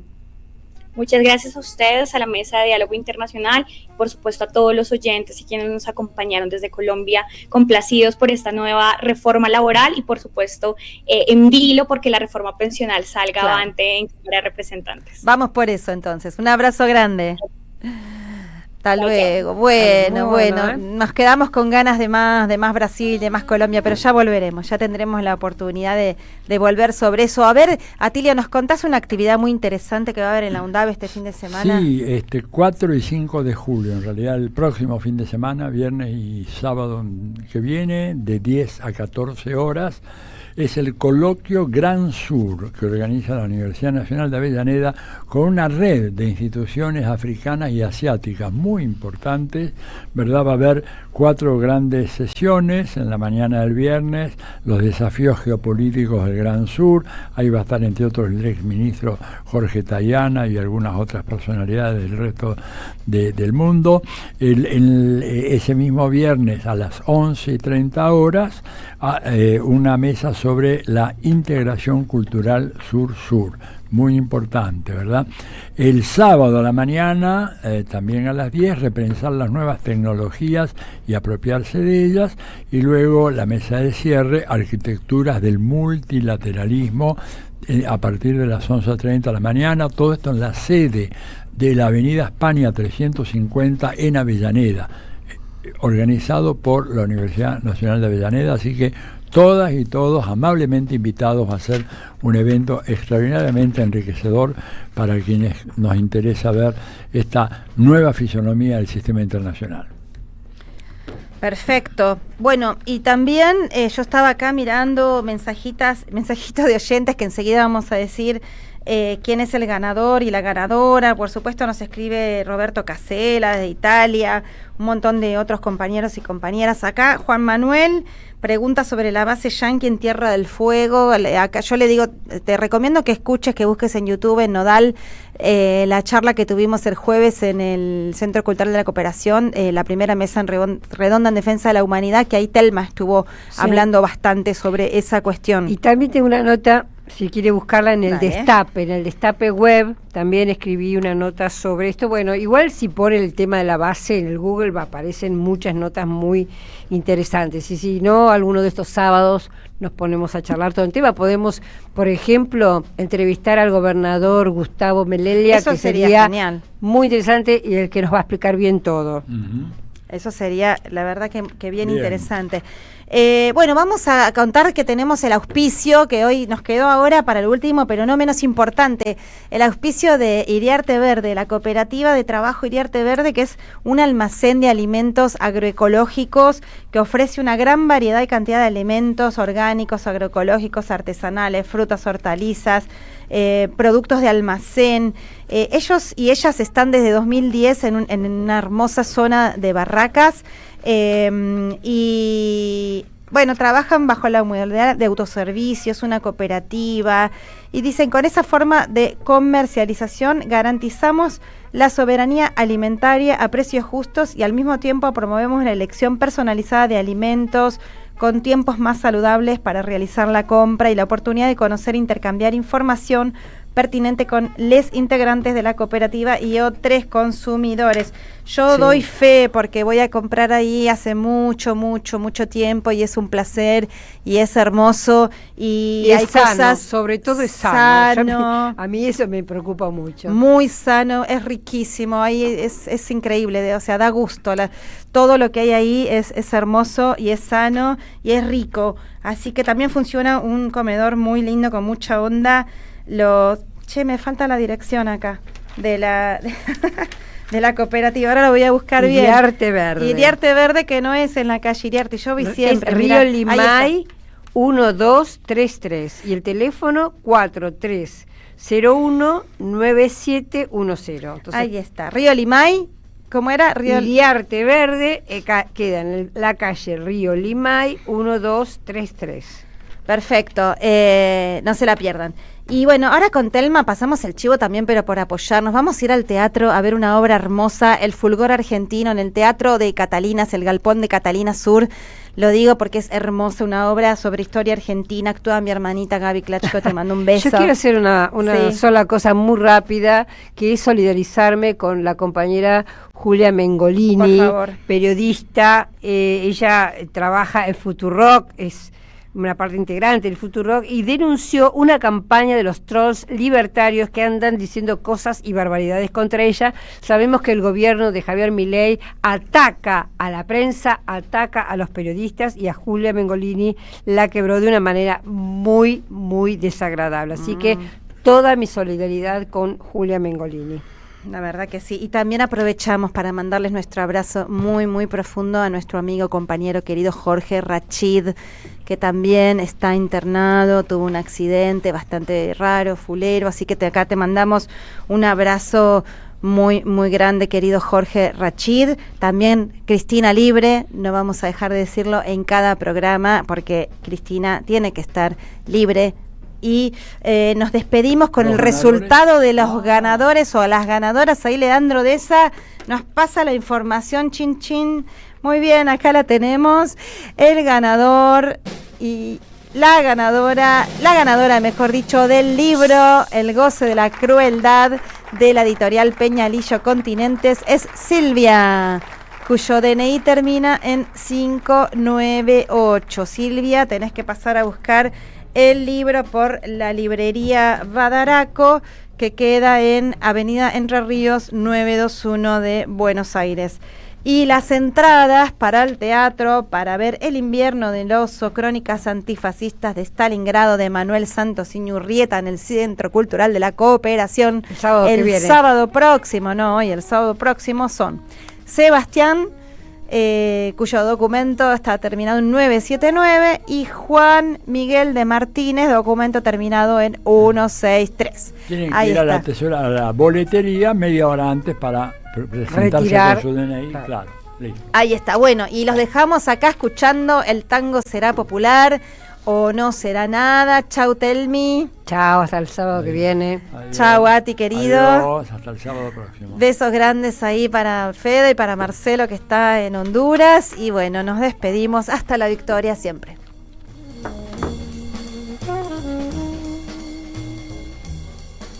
Diálogo Internacional. Atilio Borón en AM530. Somos Radio. AM530. Somos Radio. Tronador, agua mineral, botellones y dispensers para el hogar y la oficina. Hacé tu pedido Al 4201-2627 o mandanos un mail a info@aguatronador.com.ar. Tronador, agua de mesa envasada. 12 de octubre 632 en Avellaneda. El sabor que te acompaña es Café Bantú.